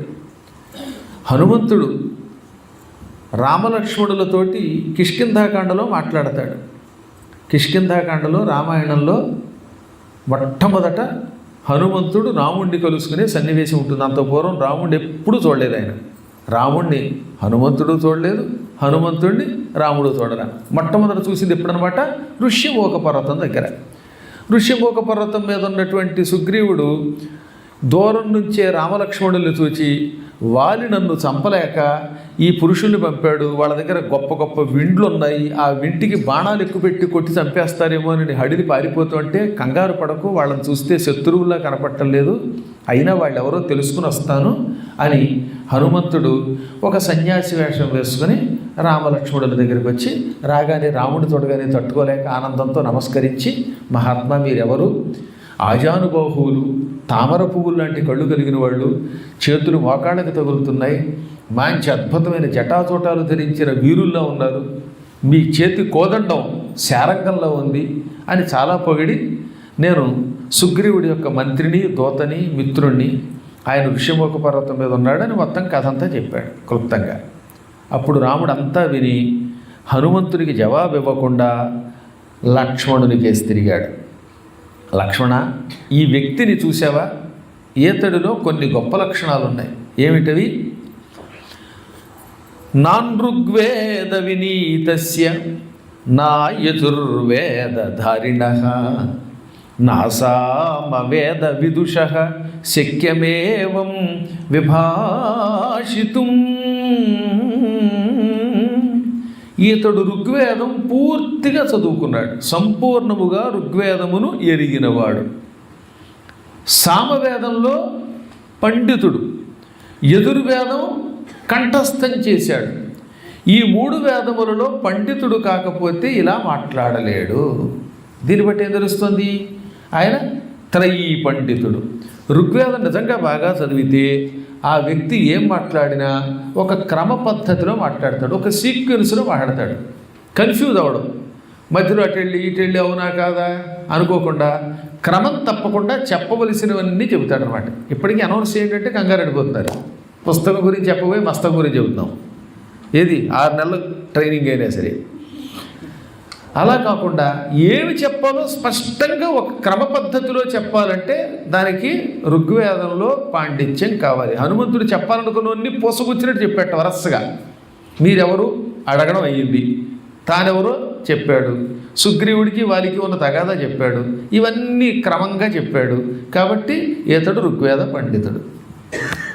ఇక రెండవది, యజుర్వేదం కంఠస్థం చేశాడు.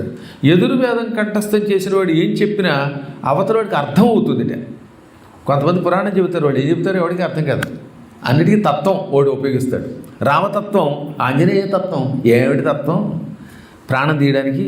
తత్ అంటే అది, త్వం అంటే నీవు, తత్వం అంటే అదే నువ్వు పరమాత్మ నీవు అనే ఒక భావన. దీన్ని నువ్వు వేళకోళంగా వాడేయడమే. పురాణం మొదలెడతాడంటే 10 సార్లు రామతత్వం పోయి, సీతాతత్వం పోయి, లక్ష్మణతత్వం పోయి, ఆంజనేయ తత్వం తెలుసుకోవాలంటే తత్వం తెలుసుకోవాలంటాడు. చివరికి చెప్పేవాడికి వినేవాడికి ఆ తత్వం తప్ప అందులో ఏముందో తెలియదు. కాబట్టి మనం ఏం చెబుతున్నామో అవతల వాడికి అర్థం కానప్పుడు మన పాండిత్యం వల్ల ఉపయోగం ఉంది. నేను చెప్పే కథ నీకు అర్థం కాదు, ఇంకెందుకయ్యా అది చెప్పడం? హనుమంతుడు అలా కాదు. ఆయన ఏం చెప్పినా స్పష్టంగా సూటిగా చెబుతాడు. చెప్పింది అవతలవాడికి అర్థమవుతుంది, అర్థమయ్యే భాషలో చెబుతాడు. దబ దబ దబ దబ వెళ్ళిపోతే కాదు, ఇమ్మిగ్రేషన్ దగ్గర ఇంగ్లీష్లాగా అలా కాకుండా అంత స్పష్టంగా చెప్పాడనమాట. అంటే దాన్ని బట్టి యజుర్వేద పండితుడు అని అర్థమయ్యింది. యజుర్వేదం నిజంగా బాగా చదువుకుంటే చెప్పేది అవతలవాడికి అర్థమయ్యేలా చెబుతారు. ఇక మూడవది, ఈయన సామవేద పండితుడు అన్నాడు. సామవేదం చదువుకున్న వాడి కంఠంలో సంగీతం ఉంటుంది. నిజంగా సామవేదం చదివితే వాడు పాడితే పాట ఎలా ఉంటుంది, శ్లోకం చదివితే ఎలా ఉంటుంది, అసలు తన మాటలోనే ఒక అద్భుతమైన సంగీతంతో ఉంటుంది, మృదువుగా మధురంగా ఉంటుంది. అంతేగాని పండగ వెళ్ళిపోదు. కొంతమంది శ్లోకాలు చదువుతారు కదా, చూశారు మీరు, తోనా మననే అసలు ఏమిటో అదో రకంగా వెళ్ళిపోతుంది అనమాట. ఎక్కడ ఒక స్వరం ఉండదు. ఇంక వాడు సామవేద పండితుడు ఏమిటి? కానీ హనుమంతుడు పండితుడు గనక ఆ కంఠంలో మహామాధుర్యం ఉంటుంది. ఆయన మాట్లాడితేనే పాట పాడినట్టు ఉంటుంది. ఈ 3 కారణముల చేత ఏది ఆయన క్రమం తప్పకుండా చెప్పాడు, అది సూటిగా స్పష్టంగా చెప్పాడు, మధురమైన కంఠంతో చెప్పాడు. కాబట్టి ఇతడు 3 వేదములలో పండితుడు, లేకపోతే ఇలా మాట్లాడు అని రాముడు పొగిడాడు. ఇక తర్వాత రెండో శ్లోకంలో ఏమన్నాడు? నూనం వ్యాకరణం కృత్సనం అనేన బహుధా శృతం బహువ్యాహరత అనేన నకించిదపశబ్దితం. ఇతడు వ్యాకరణమును పూర్తిగా చదువుకున్నాడు. కృత్సనం అంటే సంపూర్ణముగా, నూనం అంటే కొరత లేకుండా వ్యాకరణాన్ని బాగా చదివాడు. ఎలా చెబుతున్నావు అని నీవు అడగచ్చు. ఇతడు వ్యాకరణ పండితుడు అని ఎలా చెబుతున్నాను అంటే ఇతని మాటల్ని బట్టి. ఇతడు ఇంతసేపు మాట్లాడాడు, కాస్తా కోస్తా కదా, ఎక్కువగానే మాట్లాడాట. బహువ్యాహరత, చాలాసేపు మాట్లాడాడు. అయినా నకించిద్ అపశబ్దితం, ఒక్క అపశబ్దం లేదు, వ్యాకరణమునకు విరుద్ధమైన తప్పుడు శబ్దం లేదు. కాబట్టి ఇతడు వ్యాకరణ పండితుడు. వ్యాకరణ పండితుడు కాబట్టి ఇంత బాగా మాట్లాడలేడు. దీన్ని బట్టి రాముడు ఆయనకి ఏమేమి సర్టిఫికెట్లు ఇచ్చాడు? 3 వేదములలో పండితుడు, వ్యాకరణ పండితుడు, కాబట్టి ఇంత బాగా మాట్లాడాడు. ఇది రాముడు ఆంజనేయునికి ఇచ్చినటువంటి పట్ట, అంటే సర్టిఫికెట్. ఇంకా అంతకంటే అదృష్టం ఏంటి? యూనివర్సిటీ ఆఫ్ రామా ఆయనకి సర్టిఫికెట్ ప్రదానం చేసింది. ఆ యూనివర్సిటీ కొన్ని నకిలీ యూనివర్సిటీలు కూడా ఉంటాయి, ఫేక్ యూనివర్సిటీలు. తీరా ఇక్కడికి వచ్చి డబ్బులు కట్టి సర్వనాశనం అయిపోయిన వాళ్ళు ఉన్నారు. అలా కాకుండా సాక్షాత్ పరమాత్ముడు వెచ్చుకున్నాడు. ఇంతటి పండితుడు ఆయన మాట్లాడితే సంగీతం మాట్లాడినట్టు ఉంటుంది కనుకే గంధమాదన పర్వతం మీద ఎప్పుడూ రాముడి మీద పాటలు ఆయనే రాసుకుని పాడుతూ ఉంటే ఆహా, ఆ గానానికి రాళ్ళు కూడా కరిగిపోతాయట. అందుకే హనుమంతుడు చూడడానికి ఎవరైనా పెడితే మాట్లాడించరు, కాసేపు అలా పరవశమే ఉండిపోతారు. ఉపన్యాసం అయ్యేదాకా మెసేజ్ కూడా పెట్టలేరు, అంత పరవశత్వంతో ఉంటారట. అలా హనుమంతుడు గానం చేసుకుంటూ ఉంటే అక్కడికి వెళ్ళాడు ఈయన. శ్రీరామ రామ రామ జనకజ నయన కల్హార సోమ. సీతాదేవి కళ్ళు కలువ పువ్వులట. కల్హారం అంటే ఎర్ర కలువ. కలువ పువ్వు ఎప్పుడు వికసిస్తుంది? చంద్రుడు వచ్చినప్పుడు. చంద్రుడు రాగానే కలువ పువ్వు వికసిస్తుంది. సీతాదేవి కళ్ళు అనేటటువంటి కలువలు రాముడిని చూడగానే వికసిస్తాయి. అంటే రాముడిని చూడగానే ఆవిడ కళ్ళు కలువల్లాగా విప్పారి ఆనందంతో చూస్తాయన్నమాట. అందుకని ఎంత బాగా ఉపమానం చెప్పారు చూడండి. శ్రీరామ రామ రామ జనక జానయన కల్హార సోమ సాగేత సార్వభౌమ ఇందీవరదళ శ్యామ. సాకేతపురం అంటే అయోధ్యాపురం. అయోధ్యాపురాన్ని పరిపాలించే సార్వభౌమ. ఇందీవరదళ శ్యామ. ఇందీవరం అంటే నల్ల కలువ పువ్వు. నల్ల కలువ పువ్వు అది పేరుకు నల్లగాని నీలంగా ఉంటుంది కదా. నీలంగా ఉన్న కలువ పువ్వు రంగు వంటి రంగు కలిగిన వాడా అంటే ఈయన పాడుతూ ఉంటే అక్కడికి శనైశ్చరుడు వచ్చాడు. ఆంజనేయుడికి ఏదో రకంగా శృంగభంగం కలిగించి తన పరాక్రమం పాటించాలి, లోకానికి చెప్పాలని ఏం చేశాడనమాట. ఆంజనేయ, ఈ రోజు నుంచి నిన్ను 7.5 ఏళ్ళు పట్టుకుంటున్నాను అన్నట్టు. నాయన నీకు పుణ్యం ఉంటుందిరే బాబు, నువ్వు పట్టుకుంటే రాముడికి దూరం అయిపోతానేమో అన్నాడు. భయం, నా మాట విని ప్లీజ్ వెళ్ళిపోయినాయన, నన్ను పట్టుకోకరా బాబు అన్నాడు. అబ్బే, వేగంగా పెడుతున్న వాడి కారుని పట్టుకున్న పోలీసులేగా, అమెరికా పోలీసులేగా, చచ్చినాక ఫైన్ వేయవలసింది ఎక్కడ, వదలండి అన్న తేలిగా. అలాగా నేను నిన్ను పట్టుకుంటాను అన్నాడు. మళ్ళీ బతిమాలేడు. పట్టుకుంటాను. ఎలా పట్టుకుంటావు అన్నాడు ఆయన. నీ నెత్తి మీద కూర్చుంటాను. శని నెత్తి మీద కూర్చుంటే 7.5 ఏళ్ళు పట్టుకుంటాడు. ఇక ఆ తర్వాత వాడి పని అయిపోయినట్టే. నేను పట్టుకుంటున్నాను కానీ సరే రా అన్నట్టు ఆయన. వదలరా బాబు అంటే వదలనన్నావు, వదల బొమ్మడి అంటున్నావుగా, నీ సంగతి చూస్తాను, ఎక్కువ నెత్తి మీదకి అన్నట్ట. వెంటనే శనైశ్వరుడు నెత్తి మీద కూర్చున్నాడు. కూర్చోగానే పక్క నుంచి అంత బండరాయి తీసి జై శ్రీరామ నెత్తి మీద పెట్టి ఒక్క రొక్కాడు. ఆంజనేయుడి శనిపేడలే చేస్తాయి. నెత్తి మీద పెట్టి ఒక రొక్కు రొక్కితే ఈ తలకాయేమో బండరాయిలో ఉంది, ఈ పైన ఇంకో బండరాయి, 2 రాళ్ల మధ్యలో పచ్చడి అయిపోయాడు. పూర్వం తిరగల రాళ్ళు ఉండేవి చూసారా, అందరూ బియ్యం పోసేలా విసిరేవారు తిరగలి. అవి మా చిన్నప్పుడు చూశానండి. అసలు ఇప్పుడు ఏమీ తెలియదు ఎవడికి. ఈ మధ్యన కుర్రాడు వచ్చి ఆవు అన్నాడు, అది గేది. దున్నపోతుని చూపించి ఆవు అంటాడు. అంటే ఏది ఆవో ఏది దున్నపోతో తెలియట్లేదు వాడికి. పాపం అన్నిటికీ వాడి దృష్టిలో ఏంటంటే ఇంగ్లీష్ చదువులు వచ్చాయి కదా, అందుకని.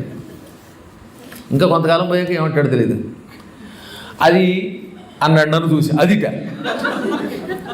ఏది స్త్రీలింగమో ఏది పుల్లింగమో ఏది నపుంసకలింగమో తెలియట్లేదు చివరికి. లింగభేదం కూడా పోయింది. ఇంకా భవిష్యత్తులో ఏముంటుందో తెలియదు. ఆంజనేయుడికి వరాహస్వామి వారికి తేడా తెలియట్లేదు. అందువల్ల ఈ తిరగలిలో బియ్యం పోసలా విసురుతూ ఉంటే పిండి అయిపోయి రవ్వ అయిపోయి కిందకు వచ్చినట్టుగా ఈయన ఈ రెండింటికి మధ్యలో పచ్చడైపోయాడు, నలిగిపోయాడు. నోట్లోంచి మాట రావట్లేదు. బాబాయ్ బాబాయ్ అన్నాడు, కీసు బాస్ అన్నాడు. కాసేపటికి ఆంజనేయ వదులు అంటే వదులుగా ఉందా అని ఇంకా నొక్కాడు. అతి కష్టం మీద శరీరం అంతా కూడా చిన్నాభిన్నమైపోయాక, నాయన నీ పుణ్యం ఉంటుంది, నీ నెత్తి మీద కూర్చోను, వదిలేస్తానంటే నేను ఇందాక ఎంత బతిమాలేను, నన్ను పట్టుకోవద్దురా అంటే పట్టుకుంటానన్నావుగా, ఇంకెప్పుడైనా పట్టుకుంటావా అంటే నీ జోలికి రా నాయనోయ్ అని, నన్ను వదల నాయనోయ్ అనగా జై శ్రీరామ్ అంటే వదులుతానన్నాడు.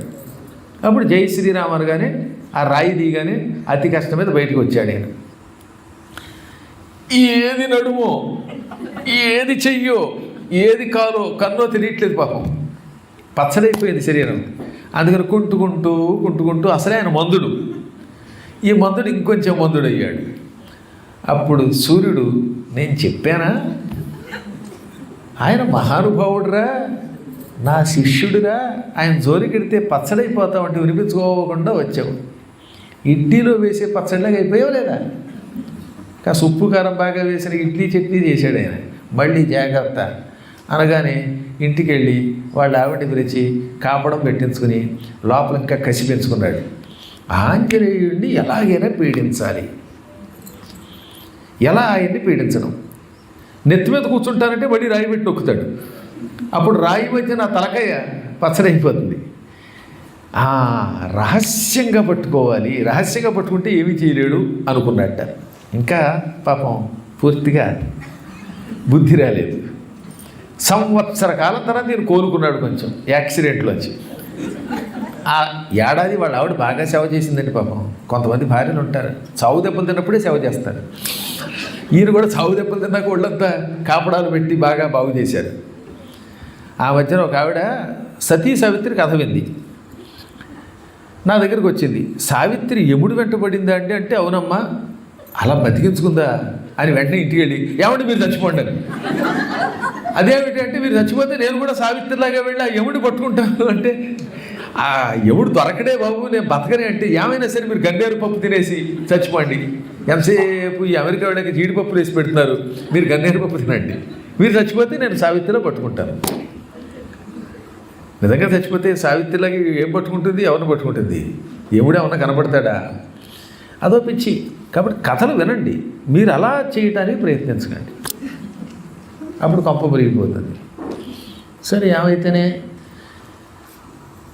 మళ్ళీ ఏడాది తర్వాత ఈ కాపడానికి బాగుపడి ఒక రోజున తెల్లవారుజామున చీకట్లో హనుమంతుడు రామభజన చేసుకుంటూ ఉండగా, అప్పటికింకా తెల్లవారలేదు, తూర్పు సముద్రానికి స్నానానికి వెళ్ళలేదు ఆయన. ఆ సమయంలో రహస్యంగా పొంచి వచ్చాడు. హనుమంతుడు అసలు వెనక్కి చూడకుండా బండరాయి మీద కూర్చుని రామ రామ రామ అంటూనే ఉన్నాడనమాట. ఇంతలో ఈయన వెనక నుంచి వచ్చి అలా పట్టుకుని వీపు మీద ఎగవాకపోతూ ఉంటే ఆంజనేయుడి తోక రివ్వున పైకి లేచింది. హనుమంతుడు సమాధి స్థితిలో ఉన్న ఆయన తోక తాను చెయ్యవలసిన పని తాను చేస్తుంది. తోక సీసీ కెమెరాది, దాన్ని ఎవడో అదుపులో పెట్టలేడు. ఈ దిక్కుమాల సీసీ కెమెరాలు కూడా రాత్రిపూట ఆగిపోతాయేమో కానీ అది అసలు ఆగదట. టక్కలు లేచింది ఆ తోక, అలా పెరిగింది. మొత్తం శనైశ్చరుడి పేకను ఉరితాడు వేసినట్టు వేసి బంధించేసింది. ఏది హనుమంతుడికి తెలియదు. అది ఆయన జపంలో ఉంటే ఆయన తోక వెళ్ళి శని యొక్క పేకని బంధించింది. ఈయన అంటున్నాడు, గొంతుకులోంచి మాట రాదు, ఊపిరి రాదు. ఈ శబ్దమునకు వెలుగు వచ్చి ఇలా చూశాడు ఆయన. శని గారు కనబడ్డారు. శని, ఇదా నీ పని అని ఏమెరగనట్టుగా సూర్యుడు ఉదయించగానే రివ్వున పైకి లేచాడు. లేవగానే తోక కిందకి వెళ్ళాడు కావాలని. సాధారణంగా ఎగిరేటప్పుడు తోక అలా పైకి లేస్తుంది, ఇప్పుడు కిందకు వదిలాడు ఆయన. ఆ ఎగురుతున్నప్పుడు ఏం చేసేట, ఇటు కొండ రెండింటికి మధ్యలో ఎగరడం మొదలెట్టాడు. ఈ తోకకు వెళ్ళాడుతున్న ఈయన ఠంగని కొండ కొట్టుకున్నాడు. ఆ దెబ్బకి ఇటుకు కొట్టుకున్నాడు. గంటను చూసారు, ఇలా కొడితే వెనక్కి ముందుకి కదులుతుంది. అలాగా పాపం గంట అటు ఇటు టంగని కొట్టుకున్నట్టుగా ఈయన వెళ్ళి ఈ కొండకి ఆ కొండకి ఈ కొండకి కొట్టుకుంటూ ఉంటే ఒళ్ళంతా తునాతునకలు అయిపోతూ ఉంటే అలాగే మోసుకుపోయి బంగాళాఖాతంలో మురిగి మళ్ళీ తీసుకొచ్చి మళ్ళీ బండ దగ్గర కూర్చుని మళ్ళీ జపం చేసుకుంటాడు. ఆ కూర్చుంటున్నప్పుడు కర్మగాలి ఈయన బండ మీద కూర్చుంటూ ఉంటే ఈయన కాలు వచ్చి ఆయన అడుగున పడింది పృష్ఠభాగం కింద. ఈయన కాలు మీద ఆయన కూర్చున్నాడు. ఇక చూడండి, కాలోయ్ అని నోట్లోంచి మాట రాక అరుస్తూ ఉంటే కాసేపు సావుగొట్టి ఆ తర్వాత ఏమి ఎరగనట్టుగా వెనక్కి తిరిగి, ఇదేంటి గురుపుత్ర ఛాయా మార్తాండ సంభూత శనైశ్చర ఆ కబ్బాయే అన్నాడు. అంటే హిందీలో కూడా మాట్లాడగలండి. అంటే ఏం కబ్బో, డబ్బును పడుకొని జబ్బు వచ్చేలా చేసి బాబు నీకు పుణ్యం ఉంటుంది, తోక తీయనైనా చచ్చిపోతున్నాను అన్నట్ట. అప్పుడు తోక విడిచిపెట్టి అసలు ఏం జరిగిందని ఏమి ఎరగనట్టు అడిగితే, ఆంజనేయ చచ్చిన పవన్ ఎందుకు చంపుతావు, నువ్వు అలా కూర్చుని ఉంటే రహస్యంగా వెనక నుంచి వచ్చి పట్టుకుందామంటే నీ తోక పట్టుకుంది పేకని, అందుకని ఇది పేక, అది నా తోక, అది నీ తోక, ఇది నా పేక, అది నీ తోక, మధ్యలో నా ప్రాణం రాక పోక, చచ్చినంత పనైంది నాయన. అదేమి బలం, నీ తోకకి ఎంత శక్తి ఉందని తెలియదు. యమపాశం కంటే మృత్యుపాశం కంటే భయంకరమైనది నాకు పూర్తిగా అహంకారం అడిగిపోయింది. అందుకే నీ జోలికి వెళ్ళొద్దని పరమేశ్వరుడు చెప్పాడు. పరమేశ్వరుణ్ణి కూడా పట్టుకున్నాననే అహంకారంతో ఉన్న నాకు పూర్తిగా పరాభవం ఎదురయ్యింది. మహాత్మా, ఎంత శక్తి నీకు ఎలా వచ్చిందని అడిగితే, అదే నాయన నాకున్న రామనామ మహిమ. నా దగ్గర 2 శక్తులు ప్రధానంగా ఉన్నాయి. ఒకటిట గురుభక్తి, 2 దైవశక్తి. అసలు గురుభక్తి లేకపోతే దైవశక్తి రాదు. గురువుని ముందు జపించిన వాడే, గురువుని తలుచుకున్నవాడే, గురువుని పూజించిన వాడే మంత్రము యొక్క ప్రభావం పొందుతాడు. అందులో ఎప్పుడైనా మంత్రదీక్ష చేసే ముందు ఓ 9 రోజులు 10 రోజులు మంత్రజపం చెయ్యాలి, లేక పారాయణ చెయ్యాలనుకున్నప్పుడు ముందు గురువుని పెట్టుకోవాలండి. మంత్రమునందు ఎంత నమ్మకం ఉన్నా గురువు మీద నమ్మకం లేకపోతే అది ఎందుకు పనికిరాదు. ఈయన అనుదినము ముందు గురువుని తలుచుకుంటాడు, ఆ తర్వాత రామనామస్మరణ చేస్తాడు. సూర్యభగవానుడిని, వశిష్ఠుణ్ణి, ఇద్దరిని తన గురువులుగా చేసుకున్న మహానుభావుడు ఆయన. సూర్యుడేమో అపూర్వమైన శాస్త్రాలు ఇచ్చాడు. వశిష్ఠుడు ప్రారంభంలో రామమంత్రంతో పాటు శాస్త్రాలు నేర్పాడు. పరాశర సంహితలో ఉంటుంది. మొదటి గురువు వశిష్ఠుడు, రెండో గురువు సూర్యుడు. ఆ ఇద్దరిని అనుక్షణం తలుచుకుంటాడు. తలుచుకున్నాకే రామమంత్ర జపం చేస్తాడు. అందువల్ల గురుభక్తి, అప్పుడు దైవశక్తి. ఈ 2 ఉన్నటువంటి వాడిని ఈ ప్రపంచంలో ఏ దుష్ట శక్తి ఏమీ చేయలేదు. ఇదే మీ అందరికీ కూడా విజయ రహస్యం అని భావించి ఈ రోజు నుంచి దాన్ని అమలు చేయండి. మంత్రజపం చేస్తున్నారు చాలామంది, కానీ ముందు వందే గురుపదత్వంతో అనుకోవాలి. గురువునందు భక్తి లేని వాడికి ఏది రాణించదు. నీ దగ్గర ఎన్ని శక్తులున్నా ఈ 2 శక్తుల వల్ల నన్ను ఏమీ చేయలేవు. నాకు దేవతలంతా వరం ఇచ్చారు, గ్రహాలు కానీ ఎవరు కానీ ఏమీ చేయలేరు. అలా ఎవరు ఏమీ చేయలేరని అహంకరించను నేను అనగానే, చాలా సంతోషం నాయన, ఇంకెప్పుడు నీ దగ్గరికి రాను. కానీ ఇప్పుడు నా పరిస్థితి ఏమిటో చూసావా? ఎముకలు కనపట్లేదు. చిత్తూరు వెళ్ళినా, పుత్తూరు వెళ్ళి కట్లు కట్టించుకున్నా, ఎక్కడికి వెళ్ళినా నా ఎముకలు బాగుపడవు. ఇప్పుడు నా శరీరం పూర్వంలాగా ఆరోగ్యం పొందడానికి, యథాస్థితి రావడానికి ఏం చెయ్యాలని అడిగితే అప్పుడు ఆయన చెప్పాడు, మీ తండ్రి సూర్యభగవానుడు ఆరోగ్యప్రదాత. ఆయన ధన్వంతరి, చరకుడు. ఒక అద్భుతమైన సూత్రం మానవులకు చెప్పారు. నువ్వుల నూనె, ఏది ముడి నువ్వుల నూనె, పప్పు కాకుండా, నువ్వు పప్పు కాకుండా తొక్క ఉన్నటువంటి నువ్వులు నల్లగా ఉంటాయే, ఆ నువ్వులను నూనెగా ఆడించాలి. ఆ నూనెలో సింధూరం కలపాలి. గంధ సింధూరం అంటే ఆంజనేయ స్వామి గారి కుంకుమ వేరుగా ఉంటుంది కదా, ఈ సింధూరం కలిపి ఒళ్ళంతా లేపనంగా పూసుకుంటే ఎముకలకి యొక్క స్థితి యథాస్థితికి వస్తుంది. పగిలిన ఎముకలు అతుక్కుంటాయి. అందుకే పూర్వం ముందు నూనెతో వర్తన చేసేవారు, గుర్తుందా? ఆ నూనెకి ఈ సింధూరం కూడా కలిసిందా, ఒళ్ళంతా బాగా పుయ్యగా పుయ్యగా పుయ్యగా ఒంటి నొప్పులు తగ్గి ఎముకల్లో పటుత్వం వస్తుంది. కట్లు కడితే ఆ నూనెతోటి వాడు తొందరగా సెట్ అయిపోతాడు. ప్రకృతిలోనే ఎన్నో శక్తులు ఉన్నాయండి. అందువల్ల అన్నిటికీ, ప్రతి చిన్నదానికి ఆర్థోపెడిక్ దగ్గరికి వెళ్ళక్కర్లా. అలాగని వాళ్ళ ప్రాక్టీస్ని పాడు చేయొద్దులండి. పాపం వాళ్ళు బతకాలి, మనము బతకాలి. కానీ ఇవి సహజమైనటువంటి ఔషధాలు అనగా వెంటనే ఆయన ఏం చేశాడు, 7 శనివారముల పాటు వరసగా ఈ నూనె సింధూరం పూసుకున్నాడు. నిప్పులన్నీ పోయాయి, ఎముకలు అతుక్కున్నాయి. వెంటనే పరుగున ఆంజనేయుని దగ్గరికి వచ్చాడు. ఆంజనేయ మహానుభావ, నీవు చెప్పినటువంటి ఔషధంతో నా శరీరం బాగుపడింది. అందువల్ల నేను నీ భక్తులకు వరం ఇస్తున్నాను, నీకు మాట ఇస్తున్నాను. నీకు వరం ఇచ్చే శక్తి నాకు లేదు, నీ భక్తులకు వరం ఇస్తున్నాను. ఏమని? మందవారేతు సంప్రాప్తే హనుమంతం ప్రపూజయేత్ సర్వేష్వపి చ వారేషు మందవారః ప్రశస్యతే.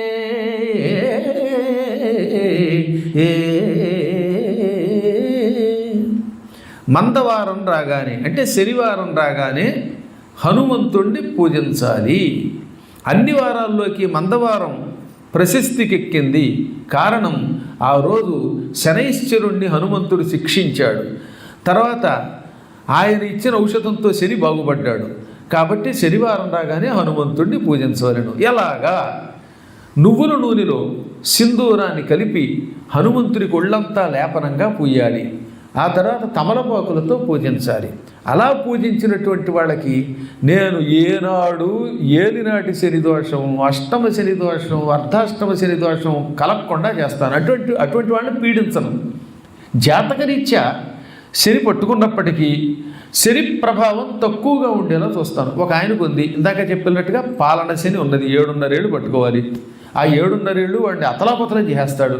కానీ అదే హనుమంతుడికి గంధసింధూరం పూసి తమలపాకులతో పూజ చేస్తే ఆ 7.5 ఏళ్లలో వాడిని చావగొట్టవలసిన వాడు చిన్న కష్టంతో వదిలేస్తాడు. వాడిని చిన్న కష్టం ఇస్తాడు, ఎక్కువ కష్టం ఇవ్వకుండా సులభంగా వదులుతాడు. అనగా ఒక ఆయన యాక్సిడెంట్లో వాడు చచ్చిపోవాలి. ఈ శని చెప్పినట్లుగా గంధసింధూరంతో హనుమంతుడికి పూజ చేసుకుని బయలుదేరాడు. అప్పుడు వాడికి చిన్న యాక్సిడెంట్ అయ్యి ఒక చిన్న దెబ్బ తగులుతుంది, గోరు ఊడిపోతుంది, లేదా చిన్న ముక్కు చిట్లు తేతుంది, ఆరోగ్యంగా ఉంటాడు, చావడం, కాళ్ళు చేతులు విరగవు. ఒకటి కొంపంతా పోయే యోగం వచ్చింది, ఇల్లు నాశనం అయిపోయే స్థితి వచ్చింది. ఈ పూజ చేశాడు.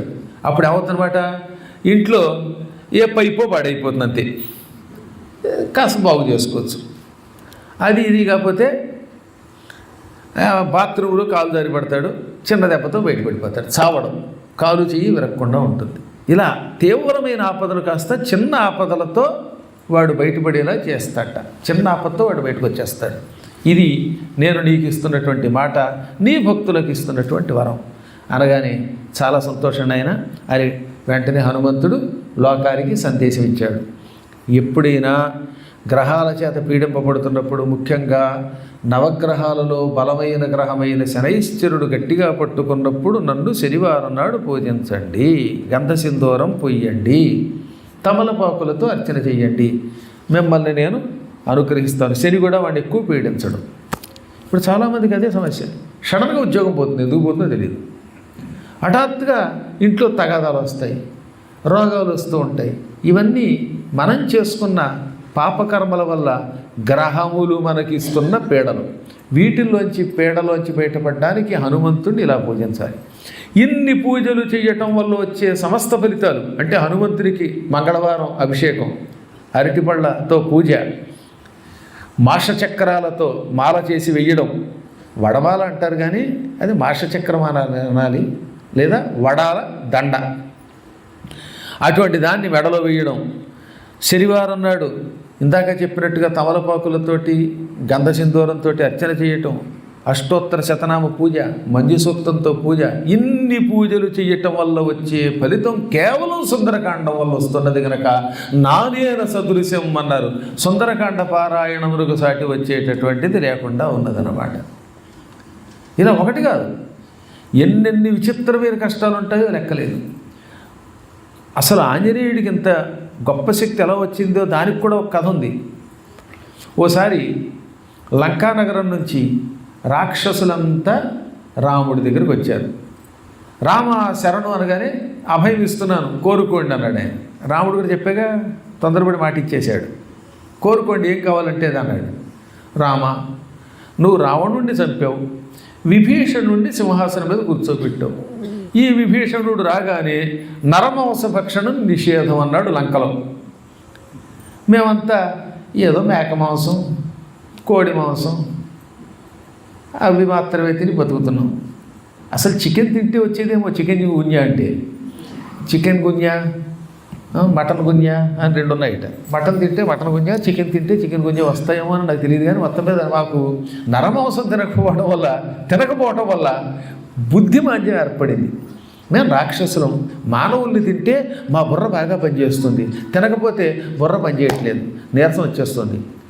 షుగర్ పేషెంట్కి అదేదో మందులేగా మాకు కూడా నరమాంసం మందు, అదే మాకు విందు, ఆ విందే పసందు. కానీ విభీషణుడు నిషేధం అన్నాడు. అప్పుడు మేమంతా రాక్షసులం, విభీషణ ఒక్కసారి రామదర్శనం చేసుకుంటాం, వెళ్ళని అంటే వెళ్ళనిచ్చాడు. ఇప్పుడు మేము నీ దగ్గరికి వచ్చాం, నువ్వు ఏం కావాలో కోరుకోండి అన్నావు, కోరింది ఇస్తానన్నావు, ఇస్తానని మాట ఇచ్చావు కనుక తప్పకూడదు, మాకు నరమాంసం తినే అవకాశం ఇయ్యి, విభీషణుడి చట్టాన్ని తీసేయి, ఆర్టికల్ 370 మళ్ళీ పునరుద్ధరించు అనగా రాముడు నవ్వాడు. ఆ దిక్కుమాల ఆర్టికల్ మళ్ళీ రాకూడదు. విభీషణుడు లోకశ్రేయస్సు కోసం రాక్షసుల్ని నరమాంసం తినద్దన్నాడు. ఇప్పుడు రాముడు తినచ్చు అంటే ఒక్కడిని మిగలనివ్వరు వాళ్ళు. అయోధ్యను ముందు పట్టుకుంటారు, మిగతా వాళ్ళని కూడా పట్టుకోరట. నీవు నేర్పిన విజయే నీరజాక్ష అని ముందు రాముడి రాజ్యంలో ఉన్నవాడని తింటారు. ఎలా?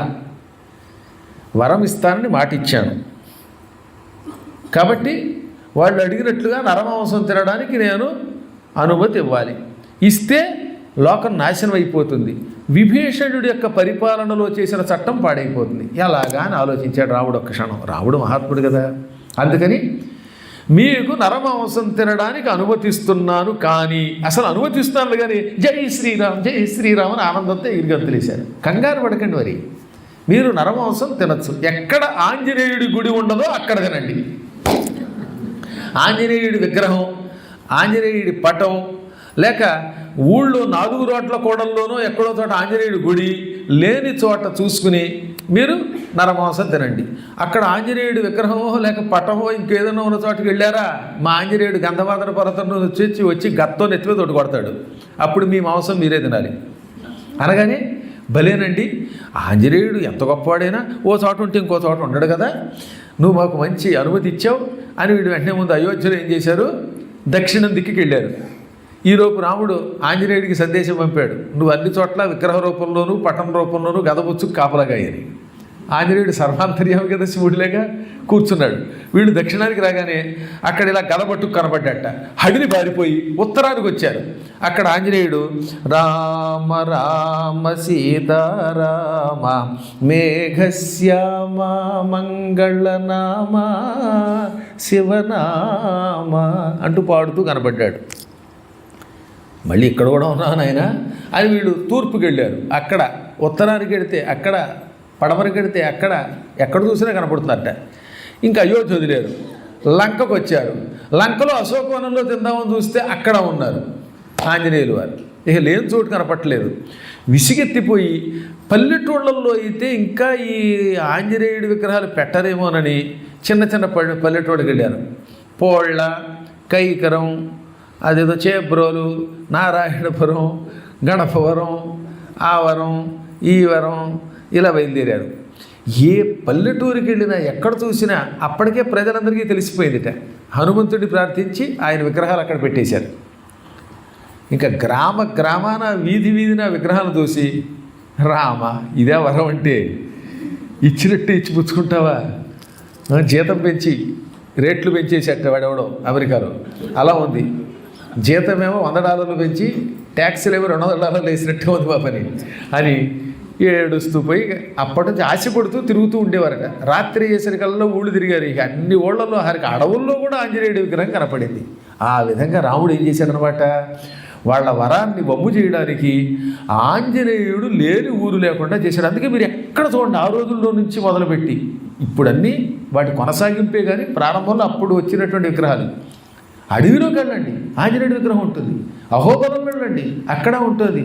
ఆఖరి డాలస్ అయితే అక్కడ ఉంది, ఇక్కడికి వస్తే ఇక్కడ ఉంది. ఏ ఇంటికి వెళ్ళినా ఆంజనేయుడే.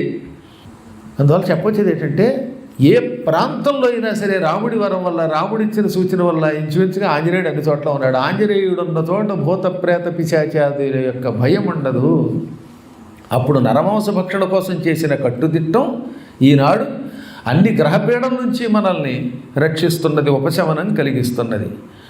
ఆంజనేయుడి యొక్క మంత్రంలో సమస్త వేదమంత్రములు ఉన్నాయి. ఓం హరిమర్కటమర్కటాయ నమః అనే ఒక్క 12 అక్షరముల మంత్రములో 24,000 మంత్రముల యొక్క సారాంశం ఉంది అన్నాడు రామచంద్ర ప్రభు. కాబట్టి ఈరోజు నుంచి ఆంజనేయుడిని తలుచుకోండి, ఆంజనేయుడికి సంబంధించిన స్తోత్రాలు వినండి. హనుమాన్ చాలీసా, హనుమత్ కవచం, వీటిని బాగా పారాయణ చేయండి. హనుమత్ కవచం చాలా గొప్పది. దానిని నేను పారాయణ చేసి యూట్యూబ్లో పెట్టాను. మీ దగ్గర ఫోన్లు ఉన్నాయి కదా, సైలెంట్లో ఉన్న యూట్యూబ్ ఆన్ చేయండి. ఆ యూట్యూబ్ని ఐట్యూబ్తో చూడండి. హనుమత్ కవచం వద్దిపర్తి పద్మాకర్ అంటే వచ్చేస్తుంది. చాలా అద్భుత కవచం అండి. పాదౌ వాయు సతఃపాతు రామదూత తదంగుళి, పాదములు రెండింటిని వాయుపుత్రుడు రక్షించుగాక, రామదూత ఆ కాళ్లకున్న వేళ్ళు రక్షించుగాక, ఇలా ఒక్కొక్క అవయవాన్ని హనుమంతుడు రక్షించుగాక అని అందులో చెప్పారు. కవచము అంటే శరీరమునకు గాయం కాకుండా కాపాడునది.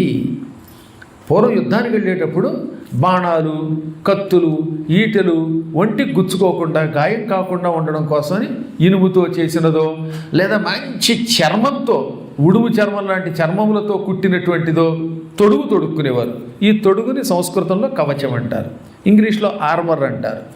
ఈ కవచం ఒంటిగుంటే ఏమవుతున్నమాట, వాడు కత్తితో పొడిస్తే దీనికి తగిలి ఆ కత్తి కంగుమని వెనక్కి వస్తుంది. మరీ ఎక్కువ బలమైన ఆయుధాలతో ఈ కవచాన్ని కూడా ఛేదిస్తారు, అది వేరే విషయం. కొన్ని కవచాలు బాణాలతో చీల్చి చెండాడాడు అర్జునుడు. రాముడైతే రావణాసురుడి కవచం ముక్కలు ముక్కలు చేసి పారేశాడు. కానీ అలాంటి కవచం కాదు హనుమత్ కవచం. హనుమంతుని కవచంలో ఉన్న మంత్రాలు చదివితే హనుమంతుడి శరీరాన్ని కవచంలో అంటిపెట్టుకుంటాడు. ఈ కవచం ఏ అస్త్రమునకు నాశనం కాదు, మన శరీరాన్ని మనస్సుని కాపాడతాడు. అది కేవలం ఆయుధముల నుండి మాత్రమే రక్షిస్తుంది. ఇదో శత్రువుల పీడ నుంచి, దుష్టుల యొక్క ఆలోచనల నుంచి, గ్రహాల బాధల నుంచి, ఇతరుల యొక్క దృష్టి దోషాల నుంచి, అన్నిటి నుంచి రక్షిస్తుంది. అందుకని హనుమత్ కవచం చాలా గొప్పది. ఇప్పటికి కూడా కొంతమంది రోజు చదవకుండా బయటకు అడుగు పెట్టరు. అందులో ముఖ్యంగా కారులో పెడుతున్నప్పుడు ఈ హనుమత్ కవచం వింటే కారుకి యాక్సిడెంట్ అవ్వదు. నేను చెప్పాను, నమ్మండి అంతే. గురువుగారి మీద నమ్మకంతో అలా చేసి ఎంతోమంది తరించారు. బెంగళూరులో బాలరెడ్డి గారిని ఒక ఆయన ఉన్నాడు. నేను ఎప్పుడు వెళ్ళినా ఎక్కువగా ఆయన కారులోనే తిరుగుతాను ఆ ప్రాంతాల్లో. ఆయనకు ఒక అనుభవం జరిగాక గురువుగారికి పరమశిష్యుడయ్యాడు ఆయన. మీకు వీలుంటే ఆయన నెంబర్ తీసుకుని అడగండి, చెప్తారు. ఆయన కారుకి యాక్సిడెంట్ అయ్యి తుక్కు అయిపోయింది. ఆ యాక్సిడెంట్ అయిన విధానం చూస్తే అందులో ఉన్నవాడు ఏమైపోవాలన్నమాట, ఎముకలు లేకుండా అయిపోవాలి. కానీ ఆ సమయంలో అందులో గురువుగారు చెబుతున్న పురాణం వింటున్నాడు ఆయన. అందువల్ల అంత యాక్సిడెంట్లోంచి అసలు వాడు ఏ గాయం కాకుండా బయటకు వచ్చారట. ఒంటికి ఇంత దెబ్బ తగలేదు. ఎలా బయటకు వచ్చారో ఎప్పటికీ ఎవరికి తెలియదు. ఆ తర్వాత ఆయన కొత్త కారు కొనుక్కున్నాక ఈ పురాణాల మీద వాటి మీద నమ్మకం వచ్చింది.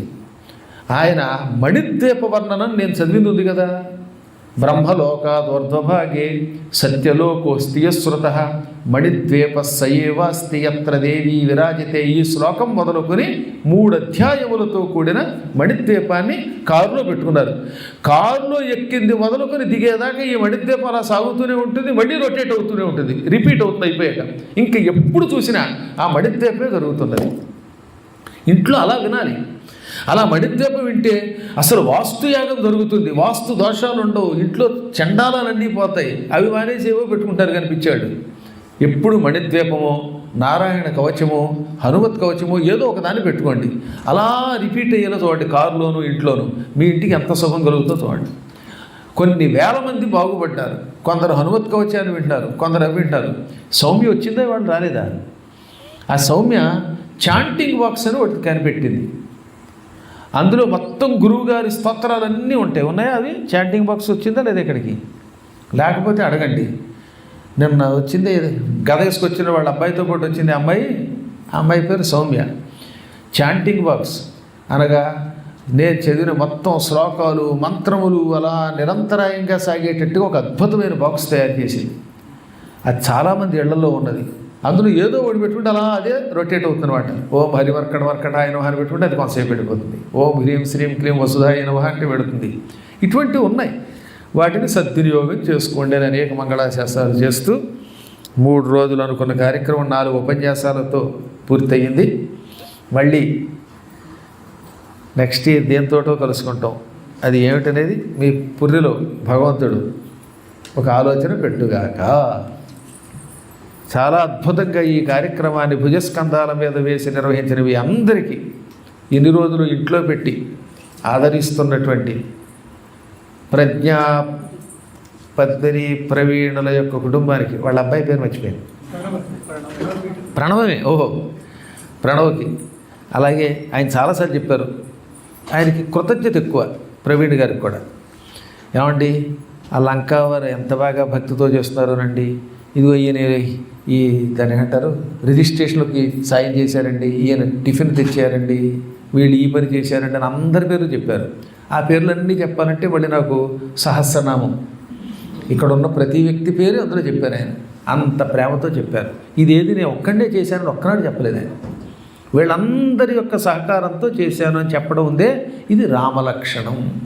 రాముడు గుహుడి వల్ల, భరతుడి వల్ల, హనుమంతుడి వల్ల, సుగ్రీవుడి వల్ల, అంగదుడి వల్ల, ఇలా వీళ్ళందరి వల్ల నేను సీతతో తిరిగి వచ్చానని చెప్పాడు ఆయన. రాముడికి వీళ్ళందరి యొక్క సాయం కావాలా? అయినా అలాగే అన్నాడు ఆయన. అలా అనడం ఒక గొప్ప ధర్మం అన్నమాట. అందువల్ల మీరందరూ ఇలాగ ఐకమత్యంతో ఈ కార్యక్రమాలు చేసుకుందరుగాక.